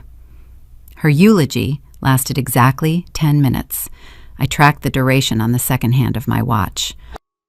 For the first 2 minutes, she spoke about Evelyn's general kindness. For the next 8 minutes, she weaponized the eulogy. She shifted the focus entirely to Bentley the Golden Doodle. She described the dog as Evelyn's loyal shadow. She spun a vivid fictional tale about how Evelyn and the animal shared a profound, unspoken connection. She told the congregation that the dog had been pacing the hallways, waiting for his grandmother to return. Then she executed the narrative pivot. She addressed her absence during Evelyn's final week. She framed her refusal to travel to Michigan not as a failure, but as a tragic, agonizing sacrifice. She claimed she stayed behind in Naperville to maintain the household stability that Evelyn cherished. She said Evelyn understood the choice. She told the audience that she gave up her final moments with her grandmother to protect the family peace. It was a breathtaking display of manipulation. She was utilizing a dead woman's memorial service to absolve herself of guilt in front of a captive audience. Several relatives in the pews dabbed their eyes with tissues. They nodded in sympathetic agreement. Brittany had successfully painted herself as a martyr who carried the heavy burden of staying home to care for a grieving pet. I shifted my gaze from the ambo to the front row. Richard sat directly in front of the altar. His shoulders were hunched forward. He stared down at his polished leather shoes. He did not look up at his favorite daughter delivering her monologue of pure fiction. The man who co-signed the fraudulent commercial loan could not meet the eyes of the congregation. His cowardice was a physical weight pressing him into the wooden bench. He knew the cost of Brittany's designer lifestyle. He knew the pet boutique was funded by stolen equity. He sat in silence and let his daughter lie to a church full of mourners. Brittany finished her speech with a final, tearful sob. She walked back to her seat. Patricia reached out and squeezed her hand in a show of maternal solidarity. The priest stepped back to the altar to offer the final prayers. He sprinkled holy water over the casket. He raised his hands and delivered the concluding blessing. The organ music swelled, signaling the end of the religious ceremony. The priest approached the microphone one last time. He thanked the attendees for their presence and their prayers. He announced that the James family invited everyone to gather for a reception to celebrate Evelyn's life. He provided the address for the local affluent country club. The 85 guests began to filter out of the wooden pews. They moved toward the heavy double doors, gathering their coats and murmuring quiet condolences. I remained seated in the fourth row. I placed my hand flat against the smooth leather of my briefcase. The fuse was officially lit. Patricia had borrowed $12,000 at 24% interest to host a reception for an audience she had systematically deceived. The guests were driving toward a banquet hall to honor a fabricated martyr. The stage was transitioning to its final configuration. I stood up and joined the procession exiting the sanctuary. The time for observation had expired. The hammer was suspended in the air. The country club sat on a sprawling expanse of emerald green fairways in the center of the affluent suburb. I drove my SUV through the iron gates and parked near the grand entrance. I carried my leather briefcase into the clubhouse. A brass plaque directed the funeral guests toward the main ballroom on the second floor. I walked up the sweeping staircase and entered the reception hall. The room was vast and ostentatious. Floor-to-ceiling windows offered panoramic views of the golf course. Crystal chandeliers cast a warm golden light over 30 round tables draped in heavy white linen. Waiters in black vests circulated through the crowd, carrying silver trays of expensive hors d'oeuvres. An open premium bar operated at the far end of the room. 85 guests, wearing dark suits and conservative dresses, milled about, holding crystal tumblers and speaking in hushed, respectful tones. I calculated the visual data. The catering, the open bar, the venue rental, and the waitstaff formed a massive financial liability. Patricia had funded this entire spectacle utilizing the 24% predatory bridge loan. She was currently burning through high-interest capital at a rate of approximately $400 per minute. She was hosting a lavish party on the deck of a sinking ship. I walked toward the front of the ballroom. A small elevated stage was positioned near the head table. A heavy wooden podium stood in the center of the stage. A large motorized projector screen was lowered against the back wall. A generic laptop sat on a small table next to the podium, feeding a continuous digital slideshow to the projector. The screen displayed a repeating cycle of carefully curated family photographs. Most of the images featured Brittany and Patricia standing next to Evelyn during various sanitized holidays. The slideshow was a visual extension of the false narrative they had presented at the church. I set my briefcase on the floor near the edge of the stage. I stood beside the projector screen. I did not mingle with the extended family. I watched the room. Patricia navigated through the crowd of guests like a seasoned politician. She accepted condolences. She touched shoulders. She projected the image of a resilient mourning daughter. She spotted me, standing alone near the podium. Her expression hardened. She excused herself from a conversation with Aunt Diane and walked purposefully across the ballroom. She approached me with a tight, venomous smile plastered across her face. It was the kind of smile designed to look warm from a distance while masking absolute hostility up close. She leaned in. Her voice was sharp and low. "You need to leave Camila," she hissed. I did not shift my posture. I maintained a neutral, analytical gaze. Why would I leave Mom? "Because your presence is upsetting Brittany," Patricia replied, her jaw locked with tension. "She is highly emotional right now. Seeing you standing here staring at everyone is making her uncomfortable. You have already caused enough damage this week. You took your grandmother away and you killed her with the travel. I am not going to let you ruin this reception. Gather your things and exit through the back stairs quietly." I looked past her shoulder. Brittany was standing near the open bar, accepting a glass of white wine from a neighbor. She did not look upset. She looked entirely comfortable, surrounded by an audience that believed her fabricated martyr story. I shifted my gaze to my father. Richard was standing 10 feet away, holding a plate of untouched food. He was watching the confrontation between his wife and his eldest daughter. He possessed the physical proximity to intervene, but he lacked the moral spine to execute the action. I looked directly at him. "Dad," I called out. My voice was pitched just loud enough to carry over the ambient noise of the room. Richard flinched. He looked up. Several guests standing nearby paused their conversations and turned toward us. Patricia turned around and glared at him, silently demanding his compliance. "Dad," I repeated, "Mom is telling me I need to leave the reception. Do you want me to leave?"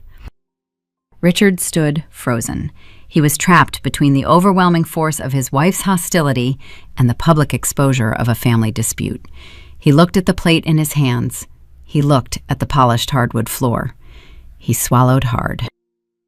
The guarantor of the fraudulent LLC loan, the man who co-signed the theft of $84,000 from an 82-year-old woman, refused to speak. He looked at the floor and said absolutely nothing. I nodded. I accepted the silent verdict. His failure to speak was the final confirmation I required.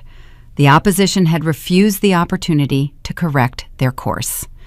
"Okay," I said. I did not turn toward the back stairs. I turned toward the elevated stage.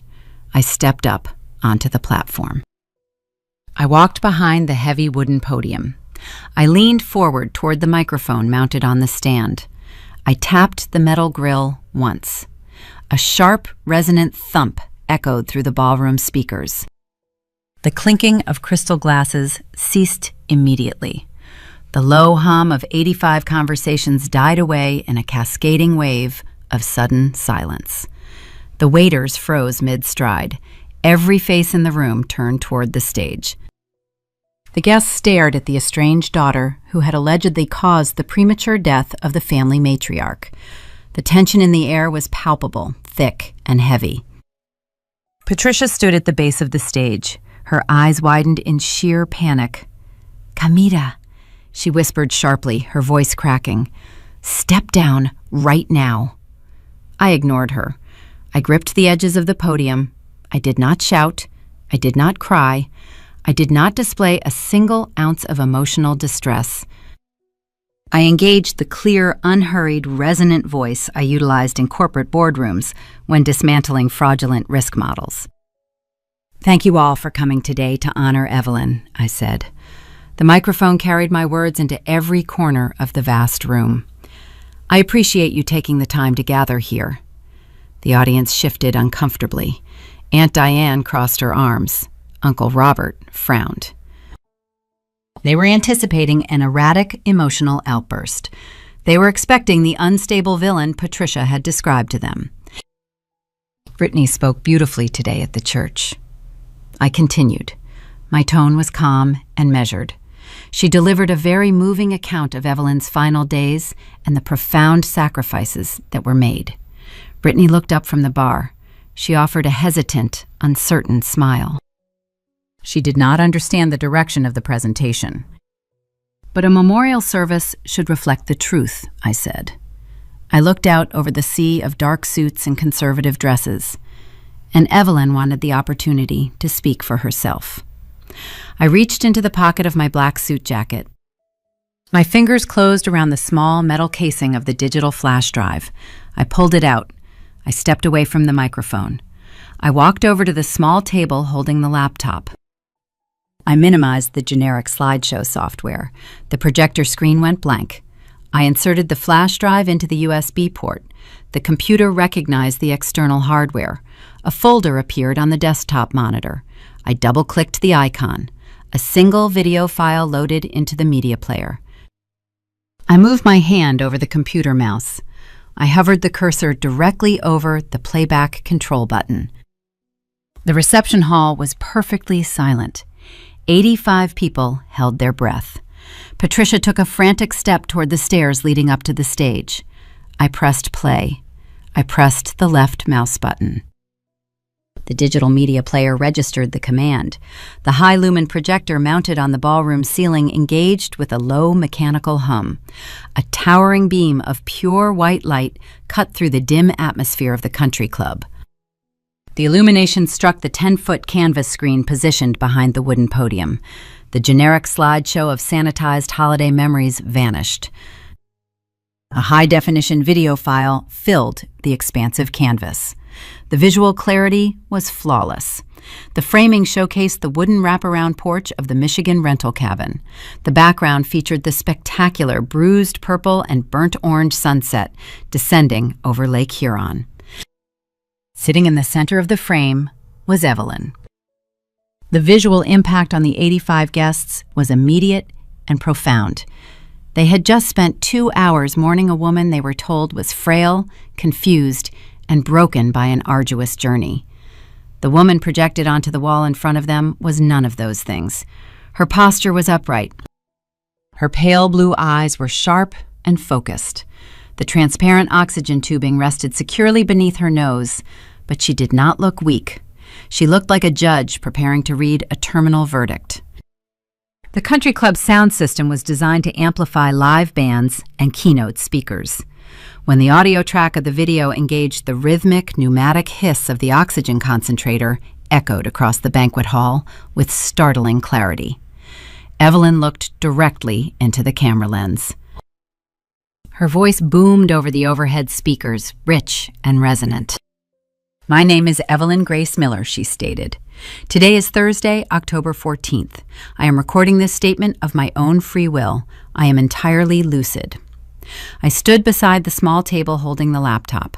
I watched the audience. The guests were frozen. Waiters holding silver trays of hors d'oeuvres stopped in their tracks. The bartender paused with a cocktail shaker suspended in his hands. "I am speaking to you now." Evelyn continued on the towering screen. "Because my daughter Patricia and her husband Richard are going to lie to you when I am dead." The reaction rippled through the banquet hall like a seismic shockwave. 85 people drew a sharp, unified breath. A crystal tumbler slipped from the fingers of a country club member and shattered against the polished hardwood floor. The sharp sound of breaking glass punctuated the heavy tension. Patricia shattered her own frozen facade. The realization of her exposure hit her with the force of a physical blow. She scrambled toward the elevated stage. Her high heels caught the edge of the carpeted stairs, causing her to stumble forward. She recovered her balance and lunged across the platform toward the computer. She intended to pull the cord and plunge the room into darkness. I stepped laterally. I positioned my body directly between my mother and the laptop. I did not push her. I did not strike her. I simply occupied the physical space. I planted my feet and anchored my weight, forming an immovable barrier. Patricia collided with my shoulder. She grabbed my forearm. Her fingernails dug into the fabric of my black wool suit. "Turn it off, Camila," she hissed. Her voice was a desperate, frantic scrape of sound. "Turn it off right now." I looked down at her. I did not break my posture. I did not blink. "The presentation has begun, Mom," I replied. My tone was a flat, glacial whisper. "You are going to watch it." Evelyn's voice echoed across the silent room, ignoring the physical struggle occurring on the stage beneath her projected image. "They will tell you I was confused, the matriarch stated. They will tell you I did not understand my own finances. That is a lie. I understand my finances perfectly. I understand that Patricia utilized a temporary medical proxy to access my home equity line of credit. I understand that over the past 8 months, she systematically withdrew $84,000 from that account. I shifted my gaze to the audience. I watched the affluent neighbors and the extended family process the raw data. These were business owners and professionals. They understood the mechanics of a reverse mortgage. They understood the gravity of an $84,000 extraction. She did not use that money for my medical care, Evelyn declared.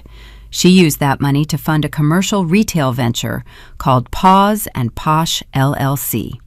She stole my equity to buy organic dog food and imported pet sweaters for a boutique managed by my granddaughter, Brittany. She denied my $40 heart medication copay to ensure that dog boutique could make its commercial rent payment. Aunt Diane stood near the center tables. An hour earlier, she had hugged Patricia and offered her deepest sympathies. Now she took a distinct physical step backward, creating distance between herself and the front of the room. Uncle Robert, a retired accountant, stared at the screen with his jaw slack. He recognized the specific terminology Evelyn used. He knew a confused woman could not articulate the incorporation details of a limited liability company. The video transitioned to the final segment. Evelyn leaned forward in the rocking chair. Her gaze seemed to pierce the canvas screen and project directly into the soul of the audience. She delivered the targeted strike. "Brittany," Evelyn said. Brittany was standing near the open bar. Her hands were clutching her white wine glass. She had spent the morning painting herself as a selfless martyr. She had spun a tragic tale of sacrificing her final moments with her grandmother to care for a grieving animal. "You did not stay home for the dog," Evelyn stated. The words landed like precise hammer strikes. "You stayed home because I told your mother I was taking you out of the will. You stayed home because she was busy trying to forge my signature to empty my equity before I died." The wine glass slipped from Brittany's hands. It shattered against the brass footrail of the bar. The splashing liquid stained the hem of her tailored black silk dress. The country club neighbors who had been murmuring sympathetic comfort to her just moments ago physically recoiled. They stepped away, leaving the false martyr standing entirely isolated in a wide circle of empty space. The pity they had harbored for the grieving granddaughter vaporized in an instant, replaced by sheer horror and unmasked disgust. Evelyn did not spare the enabler. "And Richard is not a victim," she added. Her voice dripped with cold disappointment. "I know his signature is on the commercial loan guarantee. He authorized the theft. He traded my security for his own comfort." I looked at the front tables. Richard was sitting in a padded banquet chair. He had his face buried in his hands. He was weeping silently. The public exposure of his cowardice had finally crushed him. The video reached its conclusion. Evelyn offered her final cold smile. She thanked me for bringing her to the water. The recording stopped. The media player reached the end of the file.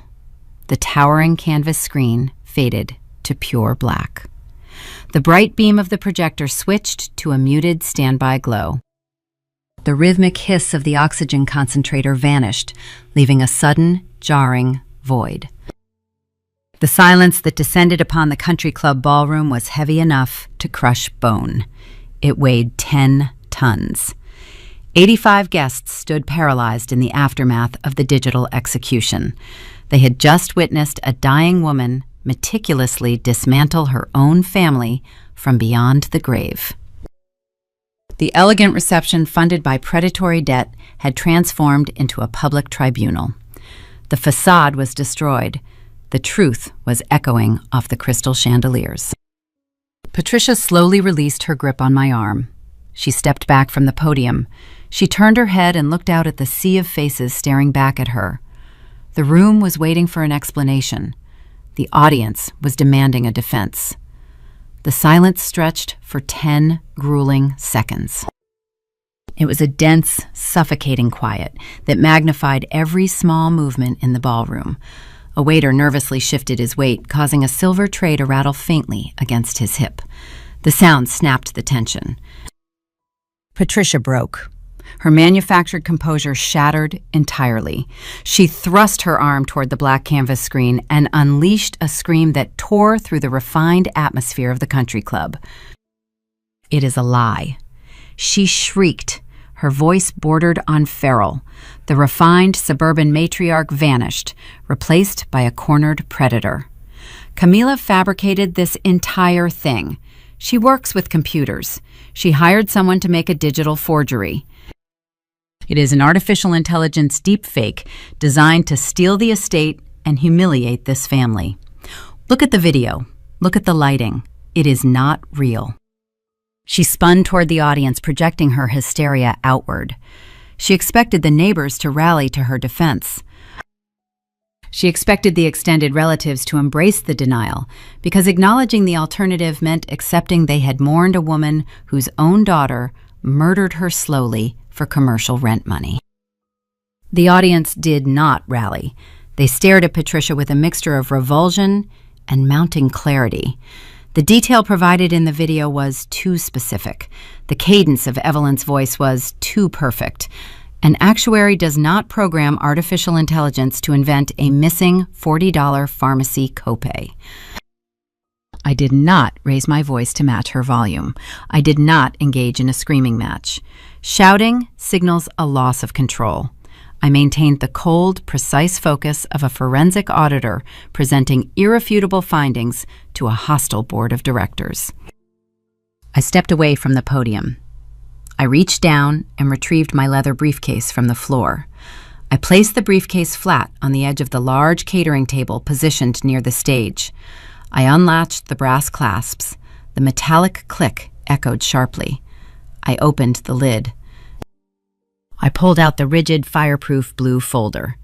"A video is a compelling narrative, Mom," I said. My voice projected clearly across the room. "But a narrative requires documentation." I brought the receipts. I untied the elastic closure. I opened the folder. I began to extract the physical evidence. I did not toss the papers randomly. I arranged them with surgical precision. I laid the documents flat against the white linen tablecloth, forming a perfect sequential line of chronological devastation. I placed the first document down, the Illinois Secretary of State Registry printout. "This is the incorporation filing for Paws and Posh, LLC," I announced. I pointed to the relevant section. "The registered agent is Brittany James. The listed address is a commercial retail space in Naperville." Brittany stood near the bar, surrounded by the broken glass of her wine goblet. She stared at the paper from across the room. The color drained from her face. She recognized the state seal. She understood that her secret vanity project was now public record. I laid down the second stack of documents, the bank statements. "These are the financial ledgers for Evelyn's reverse mortgage draw account," I said. I had utilized a bright yellow highlighter to mark specific transactions. Every highlighted withdrawal corresponds exactly with a wire transfer deposited directly into the commercial operating account of the pet boutique. $84,000 systematically extracted over 8 months. Every single transfer was authorized using the outdated medical proxy. I placed the third document onto the tablecloth, the fresh physician affidavit secured at the Island Clinic. "This is a sworn medical evaluation," I stated.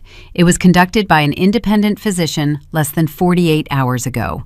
It features an official state medical license stamp. It certifies unequivocally that Evelyn Grace Miller possessed absolute cognitive lucidity and full testamentary capacity." She was not confused. She was not suffering from dementia. She knew exactly who was robbing her. I laid the fourth document down. The heavy, watermarked paper bore the raised seal of Marcus Vance. "This is the final codicil to her last will and testament. I declared. It was signed, witnessed, and notarized on Wednesday morning. It formally revokes all prior powers of attorney. It strips Patricia of any legal or financial authority.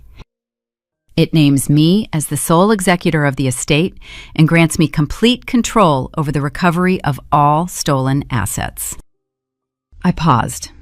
I let the weight of the legal documentation settle over the room. The paper trail was flawless. The digital video could be contested by a desperate defense attorney, but the combination of state registries, banking wire routing numbers, independent medical affidavits, and a notarized codicil formed an impenetrable fortress of liability. I had one final piece of evidence remaining in the blue folder. It was the most dangerous document in the collection. It was not a financial record. It was a biological receipt. I pulled out a multi-page document featuring the letterhead of the Mackinac Island Hospital. I placed it at the very end of the line on the catering table. I tapped my index finger against the hospital logo. The sharp sound drew the attention of every guest in the room. When you demanded the hospital release Evelyn's remains to your suburban mortician friend, you made a critical error, Mom, I said. My voice dropped an octave. I infused the words with absolute 0 degrees of empathy. You assumed your medical proxy was still valid. It was not.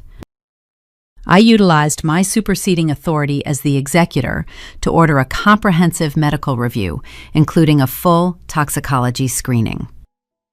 Patricia stopped breathing. She stared at the hospital records.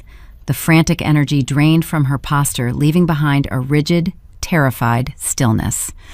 I reviewed the preliminary toxicology report this morning, I continued.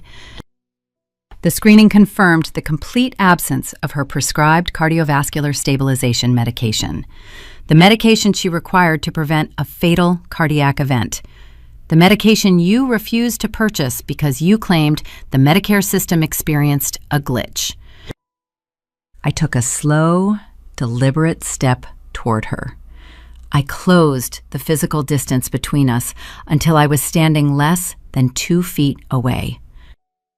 You denied her a $40 heart pill to ensure you could fund a designer dog boutique, I said. The volume of my voice was low, but the acoustics of the silent ballroom carried the accusation to the back row. That is not just a breach of fiduciary duty, Patricia. That is the systematic biological neglect of a vulnerable dependent. That constitutes criminal elder abuse in the state of Illinois. It is a felony. Patricia's face went completely chalk white. The blood abandoned her cheeks. Her mouth opened, but she could not formulate a response. She realized the scope of her exposure. She was not just facing civil litigation and the loss of her inheritance. She was facing the very real probability of a criminal indictment and a subsequent prison sentence. I leaned in closer. I lowered my voice, ensuring only she could hear the final, devastating calculation. And that $12,000 bridge loan you secured at 24% interest to pay for this lavish reception? I whispered. The bank accounts are not frozen due to a federal Medicare audit. I locked the accounts myself. The estate is not reimbursing you for these sandwiches or the open bar. I am the executor. You financed your own public execution. Patricia staggered backward as if she had been physically struck. She bumped against the catering table, rattling the silver chafing dishes. The illusion of her upper middle class invulnerability was entirely destroyed. She was financially ruined, legally exposed, and socially incinerated in front of 85 witnesses. She spun wildly away from the table. Her eyes darted across the room, searching desperately for a lifeline. She looked at the neighbors, who were actively turning their backs. She looked at Brittany, who was staring at the LLC documents in sheer legal panic. Finally, Patricia turned her gaze toward the front row of banquet tables. She locked eyes with her husband. "Richard," she cried out. Her voice was a pathetic, pleading whine. "Richard, say something. Tell them this is a mistake. Tell them to stop staring at me." The room shifted its collective focus. 85 pairs of eyes turned toward the man sitting in the padded chair, the silent guarantor of the fraudulent loan, the man who had spent 3 decades avoiding conflict by allowing his wife to dictate reality. The enabler was cornered. The public pressure was crushing. The paper trail had trapped him in the spotlight alongside the primary perpetrator. The audience held its breath, waiting to see if he would attempt to defend the indefensible or if the weight of his cowardice would finally break him. The collective gaze of 85 country club guests pinned my father to his padded banquet chair. The silence in the room possessed a sharp physical density. Patricia stood near the catering table, breathing in ragged, shallow gasps. She extended a trembling hand toward him, a desperate, silent demand for his compliance. For 34 years, Richard James had reliably provided that compliance. He was a man who navigated life by locating the path of least resistance. He chose the quiet submission of a passenger rather than the turbulent responsibility of a driver. He allowed his wife to categorize her daughters, assigning one the role of a decorative princess and the other the utility of a financial spreadsheet. I did not allow him to remain a passenger. I stepped away from Patricia. I walked to the edge of the catering table. I picked up the printed Illinois Secretary of State Registry document. It was the commercial loan origination packet for Paws and Posh, LLC. I held the document up. I turned the pages so the stark black ink faced the room. "Tell them, Dad," I said. My voice was calm, carrying the unyielding authority of an auditor demanding a factual accounting. "Tell the neighborhood whose signature is located on the guarantor line of this fraudulent commercial lease." Richard slowly raised his head. His face was a map of profound geographic devastation. The color had drained from his skin, leaving a pale, sickly gray pallor. He looked at the document in my hand. He did not need to read the fine print. He knew exactly what the paper contained. He remembered the specific Tuesday afternoon he sat in a suburban bank branch and signed his name to secure the capital Patricia had siphoned from his mother-in-law's home equity. He shifted his gaze from the document to the audience. He looked at Aunt Diane, who was clutching her purse against her chest, as if shielding herself from contamination. He looked at Uncle Robert, who was staring at him with unmasked professional disgust. He looked at the neighbors from the Homeowners Association, the people he played golf with, the people he invited to summer barbecues. They were staring at him as though he were covered in a highly infectious, radioactive material. The illusion of his respectable, upper-middle-class existence shattered under the weight of their judgment. The facade he had spent 3 decades maintaining through strategic silence disintegrated in a matter of seconds. Richard broke. The physical collapse was immediate and total. His broad shoulders slumped forward as if the internal skeletal structure supporting them had suddenly liquefied. He dropped his face into his hands. His chest began to heave with deep, ragged sobs. The quiet, defeated man who avoided confrontation at all costs was weeping uncontrollably in front of an open bar and a room full of affluent peers. I co-signed it. He whispered. His voice was muffled by his hands, but the acoustics of the ballroom carried the admission across the silent space. The confession landed with the heavy finality of a gavel striking a wooden block. I co-signed the loan, he repeated, lowering his hands. Tears tracked through the deep creases around his eyes. He looked at me, his expression pleading for a fraction of the leniency he had never afforded me during my childhood. She told me it was just a temporary bridge loan, Camilla. She swore the boutique would generate a massive profit within 6 months. She promised me Brittany would pay every single dollar back before Evelyn ever noticed the equity was missing. He paused, struggling to draw breath into his lungs. He was drowning in his own complicity.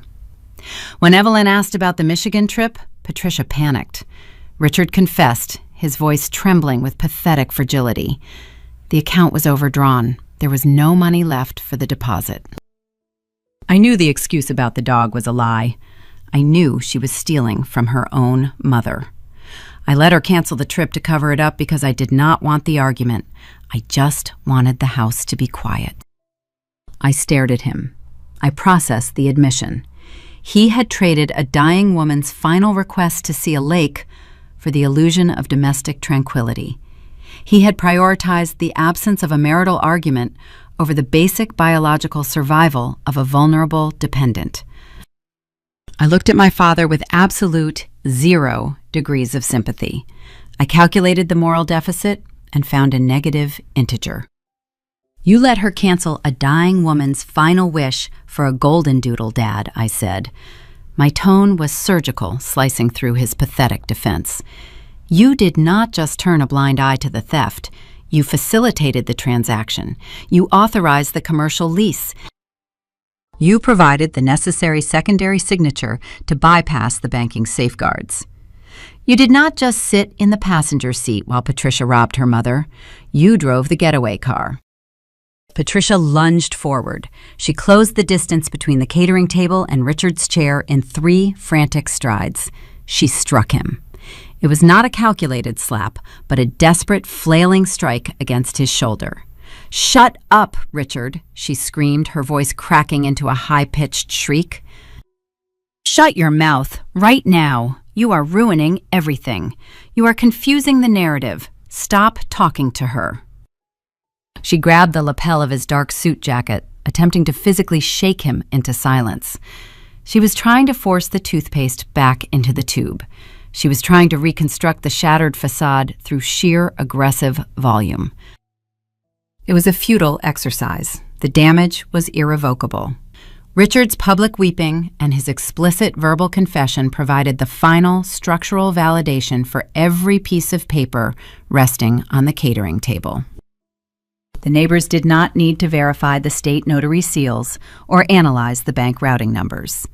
The weeping man in the front row had just confirmed the entire forensic timeline. The video was not a digital forgery. The documents were not fabricated. The theft was real. The medical neglect was real. The complicity was absolute. Richard did not fight back against Patricia's physical assault. He simply sat in the chair, absorbing the blows and continuing to sob. He looked small, defeated, and utterly ruined. I had achieved the objective. I had exposed the financial fraud. I had dismantled the false narrative. I had forced the primary perpetrators into public accountability. There was no further mathematical or strategic value to be extracted from the reception hall. I turned away from the weeping man and the screaming woman. I walked over to the catering table. I gathered the printed state registries, the highlighted banking ledgers, the physician affidavit, and the notarized codicil. I stacked the documents in a precise, orderly pile. I slid the paperwork back into the rigid, fireproof blue folder. I secured the elastic closure. I placed the blue folder inside my leather briefcase. I latched the brass hardware. I picked up the briefcase. I did not offer a concluding remark. I did not issue a dramatic threat. Silence is often a more effective weapon than rhetoric. I simply turned my back on the wreckage of my family. I walked down the center aisle of the ballroom. The 85 guests parted instinctively, creating a wide, unobstructed path for my exit. They did not speak to me. They simply watched me carry the undisputed truth out of the building. I pushed open the heavy double doors of the reception hall. I descended the sweeping staircase. I walked across the country club lobby and exited through the main entrance. The cold, gray Chicago afternoon felt bracing and clean after the stifling atmosphere of the banquet room. I reached my SUV. I unlocked the doors and placed the briefcase on the passenger seat. I sat behind the steering wheel and started the ignition. The engine engaged with a smooth, quiet hum. The emotional theater was officially concluded. The performance was over. The audience had rendered its verdict. But the public humiliation in the country club was merely the prologue to the actual consequences. The social execution was complete. The legal execution was preparing to commence. I shifted the vehicle into drive and navigated out of the country club gates, heading toward the interstate. The paper trail I carried in the passenger seat possessed the legal kinetic energy to dismantle their lives completely. What happens when the machinery of the American judicial system intersects with $84,000 of stolen equity and a felony medical neglect charge? 3 weeks passed. The emotional theater of the country club reception faded, replaced by the cold, mechanical reality of the American judicial system. I returned to my office on the 42nd floor of the Glass Tower in downtown Chicago. I resumed my standard professional duties. I ran mortality models. I calculated risk probabilities for maritime shipping conglomerates. I drank black coffee. I slept 8 hours a night. The adrenaline of the confrontation dissipated, leaving behind a calm, sustained focus. I did not experience a sense of triumph. I experienced the specific, quiet satisfaction of an equation balancing perfectly. While I analyzed corporate ledgers in Chicago, Marcus Vance executed the legal strategy in Michigan and Illinois. He did not engage in aggressive rhetoric or performative legal maneuvering. He operated with the lethal precision of a surgeon holding a very sharp scalpel. On a Tuesday morning, Marcus officially filed a comprehensive civil lawsuit in the county probate court. The petition named Patricia Richard and Brittany James as co-defendants. The listed charges were severe and highly specific: elder financial exploitation, breach of fiduciary duty, fraudulent conversion of assets, unauthorized commercial enrichment. The civil filing was accompanied by a supplementary evidentiary packet. Marcus submitted the physician affidavit of lucidity, the notarized codicil, the banking transfer ledgers, and the corporate registry documents establishing Paws and Posh, LLC. He also submitted a sworn deposition detailing Richard's public confession at the reception hall, providing a minimum of 12 verifiable witnesses who heard him admit to co-signing the fraudulent loan. Patricia and Richard retained a defense attorney. They hired a prominent litigator from a firm in Oak Brook. They likely anticipated a protracted legal battle. They assumed they could utilize standard delay tactics to force a favorable negotiation. They believed the courts operated like their neighborhood social circles, where volume and persistence could eventually rewrite reality. They fundamentally misunderstood the nature of documentary evidence. The defense attorney requested an initial discovery meeting. Marcus Vance attended the session. He did not bring a large legal team. He brought the rigid blue folder and a digital tablet containing the hospital records. During the meeting, the defense attorney attempted to challenge the validity of the new codicil.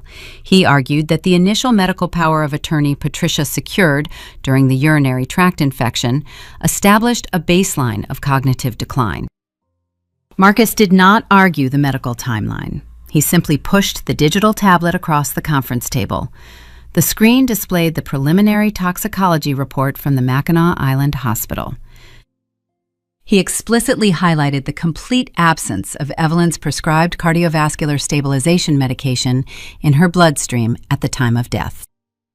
He provided the corresponding pharmacy denial records, confirming the $40 out-of-pocket cost was rejected due to insufficient funds in her checking account. An account Patricia managed exclusively. Marcus informed the defense attorney that if the civil suit proceeded to a public trial, he would formally submit the medical neglect findings to the state district attorney. He would initiate a parallel criminal investigation for felony elder abuse. The defense attorney reviewed the toxicology report. He looked at the flawless paper trail of stolen equity. He looked at the sworn affidavits. A competent lawyer recognizes a losing hand. A smart lawyer recognizes a massacre. He immediately advised his clients to abandon any thoughts of a trial. He forced them to accept the mathematical reality of their exposure. They were cornered by a flawless audit and the looming threat of criminal indictment. They surrendered. The settlement agreement was brutal, uncompromising, and legally binding. The stipulations required the immediate restitution of the stolen $84,000 to Evelyn's estate, which I now legally controlled as the sole executor. The agreement mandated the addition of standard state-mandated interest calculated from the date of the initial fraudulent withdrawal. The final restitution figure totaled $91,400. Patricia and Richard did not possess $91,000 in liquid capital. They had refinanced their primary mortgage 2 years prior. Their savings accounts were depleted. Their credit cards were heavily leveraged. They were entirely illiquid. To satisfy the court-ordered settlement and avoid a criminal referral, they were forced to liquidate their only remaining asset. They listed the Naperville Colonial for sale. The neighborhood grapevine, which Patricia had cultivated so carefully for 3 decades, eagerly consumed the details of the abrupt listing. The house sold quickly in a competitive market, but the rapid transaction required pricing concessions. After the bank satisfied the outstanding primary mortgage and the secondary refinanced liens, the remaining equity was barely sufficient to cover the restitution payment. The financial devastation compounded rapidly. The civil settlement was only the primary liability. The secondary liabilities engaged with devastating velocity. Patricia had secured a $12,000 expedited bridge loan at a 24% annual interest rate to fund the lavish country club reception. She had signed the promissory note operating under the absolute assumption that she would reimburse herself from Evelyn's estate the moment probate opened. Because the new codicil stripped her of her inheritance, and I explicitly denied any estate reimbursement for unauthorized catering expenses, Patricia was left holding the toxic debt. She defaulted on the first payment. She defaulted on the second. The predatory lender did not offer extensions or sympathetic restructuring. They executed the punitive clauses embedded in the fine print of the loan agreement. They secured a rapid civil judgment and initiated aggressive wage garnishment protocols. A significant percentage of Patricia's monthly income as a part-time administrative assistant was legally diverted directly to the lending institution. She was actively paying 24% interest on sandwiches and open-bar cocktails consumed by neighbors who no longer spoke to her. The collateral damage extended to the golden child. Brittany was named as a co-defendant in the civil suit due to her status as the registered managing director of the LLC. The settlement legally severed her access to any further familial capital. Paws and Posh LLC was a vanity project entirely dependent on stolen equity to cover its commercial rent and inventory costs.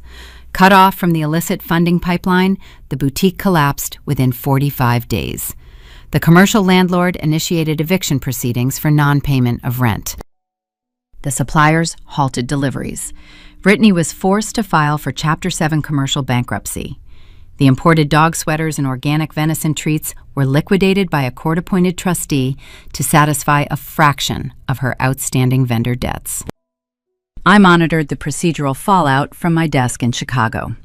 I did not experience guilt. I did not experience sympathy. I observed the consequences of their actions settling into the ledger. I had not destroyed their lives. I had simply forced them to pay the invoice they had generated. On a Thursday morning, precisely 6 weeks after the country club reception, I received an automated notification from my banking portal. I opened the application on my secure desktop computer. A wire transfer had successfully cleared the clearinghouse protocols. The funds originated from the escrow account managed by Patricia's real estate attorney. The destination was the primary estate holding account under my exclusive executive control. I clicked the transaction details. The ledger updated. The digital numbers appeared in stark black font against the white screen. $91,400. The exact sum they stole, calculated with state-mandated interest. The equation was perfectly balanced. The stolen equity was fully recovered. The fiduciary clawback was complete. The financial machinery of the American legal system had processed the fraud and delivered the mandated restitution. I closed the banking portal. The money was secure. The legal exposure was resolved. The primary conflict was finished. But the procedural victory did not answer the final human variable in the equation. Patricia, Richard, and Brittany had lost the Naperville house. They had lost the commercial boutique. They were drowning in predatory debt and wage garnishments. The sprawling suburban facade they had maintained through theft and manipulation was entirely dismantled. I leaned back in my ergonomic desk chair and looked out the window at the morning traffic moving through the loop. I had severed my connection to their lives. I did not require their apologies. I did not desire their presence. But the mathematical reality of their situation dictated a specific physical outcome. A family stripped of their home and their capital must inevitably relocate. What was the final physical destination for a family that prioritized an 80-pound golden doodle over an 82-year-old woman's life? 6 months passed.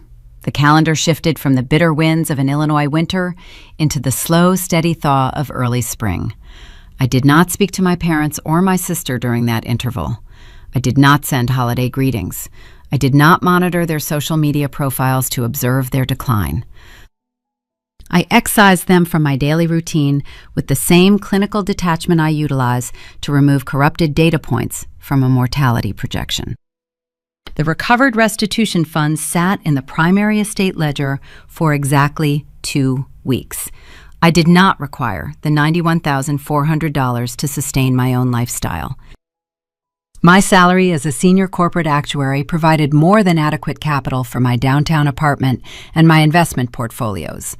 I needed to allocate Evelyn's equity in a manner that honored her fierce, unbroken intellect rather than her temporary status as a victim.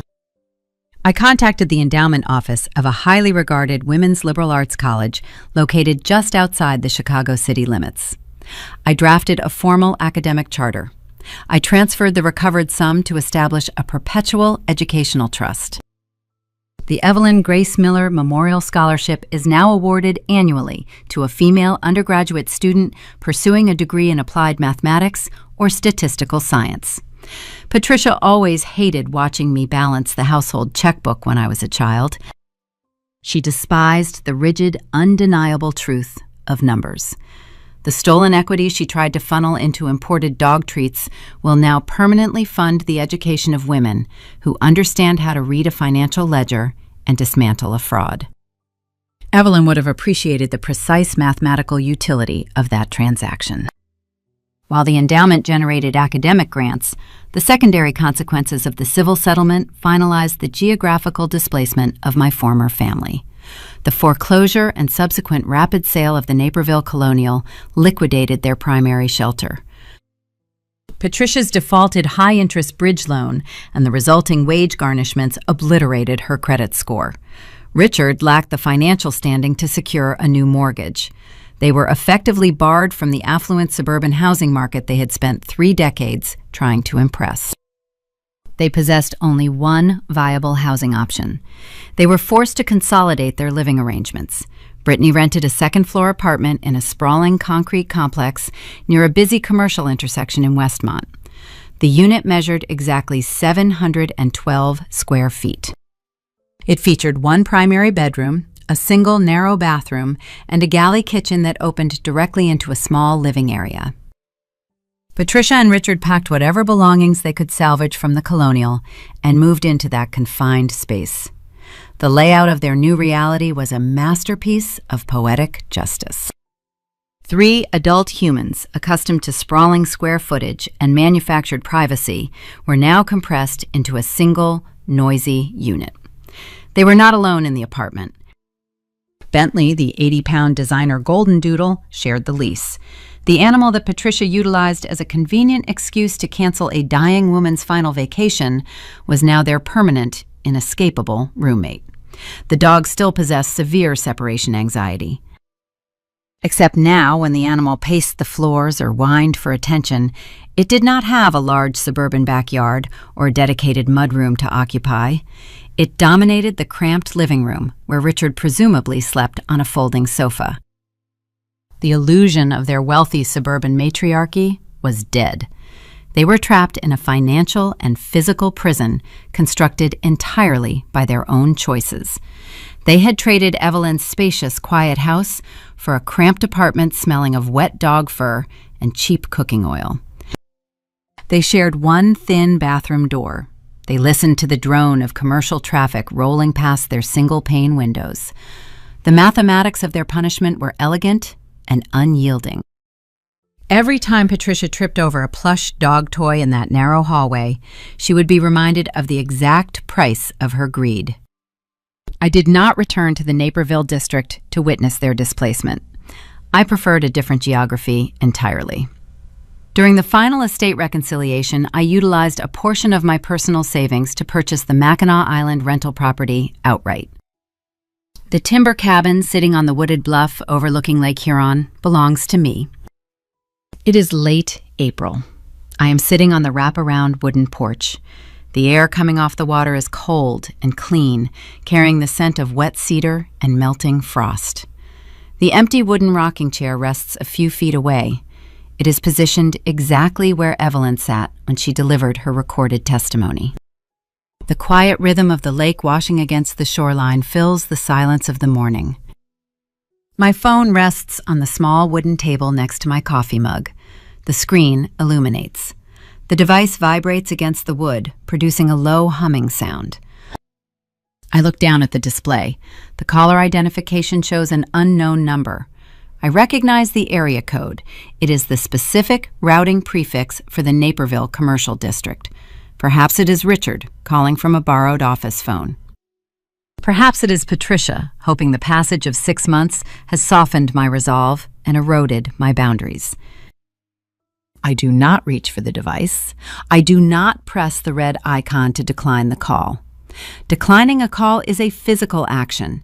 It signals to the caller that you are present, that you are paying attention, that you are actively engaging with their attempt to breach your perimeter. I simply watch the screen glow. I listen to the mechanical vibration. Toxic families operate on a specific psychological equation. They rely on the persistent probability that you will eventually pick up the phone. They gamble that the societal pressure to forgive blood relatives will override the concrete memory of their betrayal. They depend on your polite conditioning to break your silence. I am an actuary. My profession is the manipulation and calculation of probability. I look at the vibrating phone and I reduce their probability to 0. The device rings 6 times. The screen goes dark. The call rolls over to an automated voicemail that I will delete without listening. The quiet rhythm of the lake returns to the porch, sweeping away the final echo of their existence. I pick up my coffee mug. I look out over the vast expanse of blue water stretching toward the horizon. My family operated under a fundamental miscalculation. They observed my independence and categorized it as a utility. They assumed that being the responsible one meant I would infinitely absorb the cost of their reckless behavior. They thought being self-sufficient meant I would not fight back when they crossed the final line. They were wrong. Numbers do not lie. Paper does not forget. A signature on a commercial lease or a highlighted line on a bank statement holds more weight than 1,000 rehearsed apologies. If you are the quiet one in your family, the one who fixes the problems and balances the ledgers, do not let them weaponize your competence. Your strength is not a permission slip for their extraction. You do not owe them your silence to protect their comfortable illusions. If your family asks you to swallow a lie to keep the peace, do not raise your voice. Do not argue. Do not engage in their emotional theater. Just build the file, secure the documentation, and when the time is right, hand them the receipt. This is Camila James. Fade to black. There is a specific kind of quiet that settles over a suburban American street at dusk. It is the sound of heavy front doors closing, of alarm systems engaging, of drawn blinds and drawn boundaries. From the outside, the architecture of these neighborhoods projects an image of unwavering stability. We see the manicured lawns, the 2-car garages, the carefully curated holiday displays. We are conditioned to believe that beneath these shingled roofs, traditional family structures are operating exactly as they should, built on a foundation of mutual support, unconditional love, and shared moral values. But as the story of the James family demonstrates, a foundation is only as strong as the truth it stands upon. When a family chooses to build its legacy on favoritism, financial deception, and the weaponization of competence, the house does not just settle. It eventually collapses, taking everyone inside down with it. The tragedy of Patricia and Richard is not simply that they stole from a dying woman. The deeper tragedy lies in their fundamental failure as parents. In American culture, we place an immense amount of pressure on the concept of the successful family. We measure this success through visible milestones: the college degrees, the lavish weddings, the expensive zip codes. Somewhere along the way, the pursuit of these external markers can rot the internal values that are supposed to guide the raising of children. Parenting requires a delicate, relentless commitment to fairness and emotional awareness. It demands the courage to say no. Patricia and Richard lacked that courage. They fell into one of the most toxic traps a mother and father can fall into. They divided their children into distinct utility roles. They created a golden child and a glass child. Brittany was raised to be a dependent extension of her parents' egos. By shielding her from every consequence, by funding her failed ventures, and by prioritizing her comfort over basic morality, they did not love her. They crippled her. They taught her that her desires superseded the needs and even the survival of others. When parents equate love with endless appeasement, they raise adults who view the world as a vending machine. Brittany learned to look at a dying grandmother and see an inconvenience. She learned to look at an 80-pound designer dog and see a shield against accountability. That is the devastating result of a childhood devoid of the word no. Then there is the other side of the parental coin, the capable child, the self-sufficient daughter.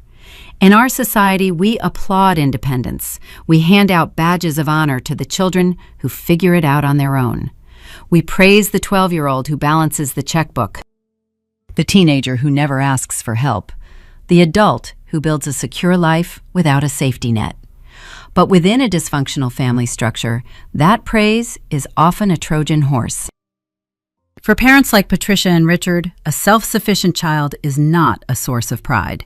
She is an alibi. By labeling Kamita as the strong one, they granted themselves a psychological permission slip to ignore her. They weaponized her competence. They decided that because she could survive the cold, they no longer needed to offer her a blanket. This dynamic strips a child of their humanity, reducing them to a spreadsheet, a utility, a resource to be tapped, or a threat to be managed. True family responsibility means recognizing that even the strongest child requires a parent. It means understanding that independence should be nurtured, not exploited. When parents outsource the emotional and financial heavy lifting to the capable child so they can coddle the fragile one, they fracture the sibling bond permanently. They ensure that their children will not sit at the same table once the parents are gone. Honesty and fairness are not just moral concepts taught in grade school.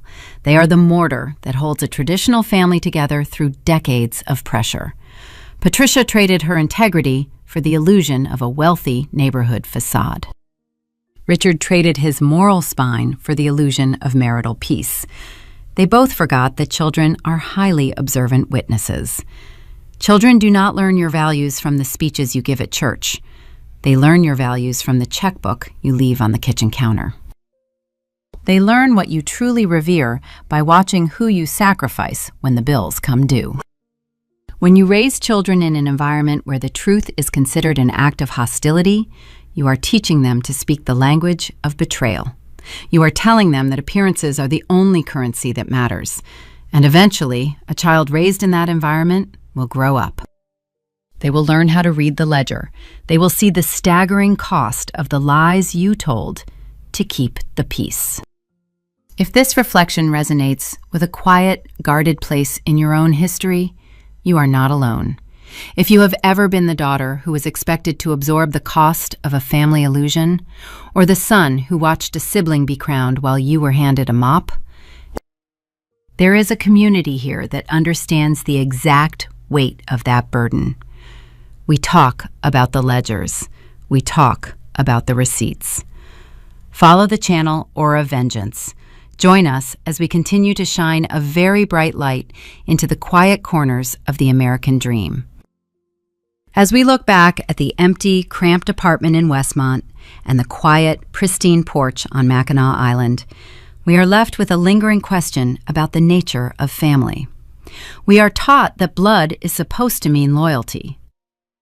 We are told that forgiveness is the highest virtue a child can offer a parent. But when the dust settles and the bank accounts are frozen and the final, undeniable truth is laid bare on a catering table, we have to wonder what is actually left to forgive. A house built on lies is destined to become a quiet place. But there are different kinds of quiet.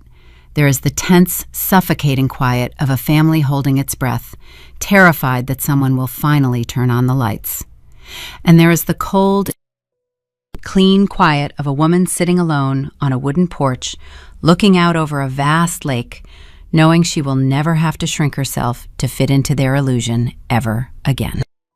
Sometimes the most profound peace a family can achieve is simply the silence that follows when the door closes for the last time. You are left to look at the empty chairs, wondering if the space was always this vacant or if it just took 34 years to finally clear the air.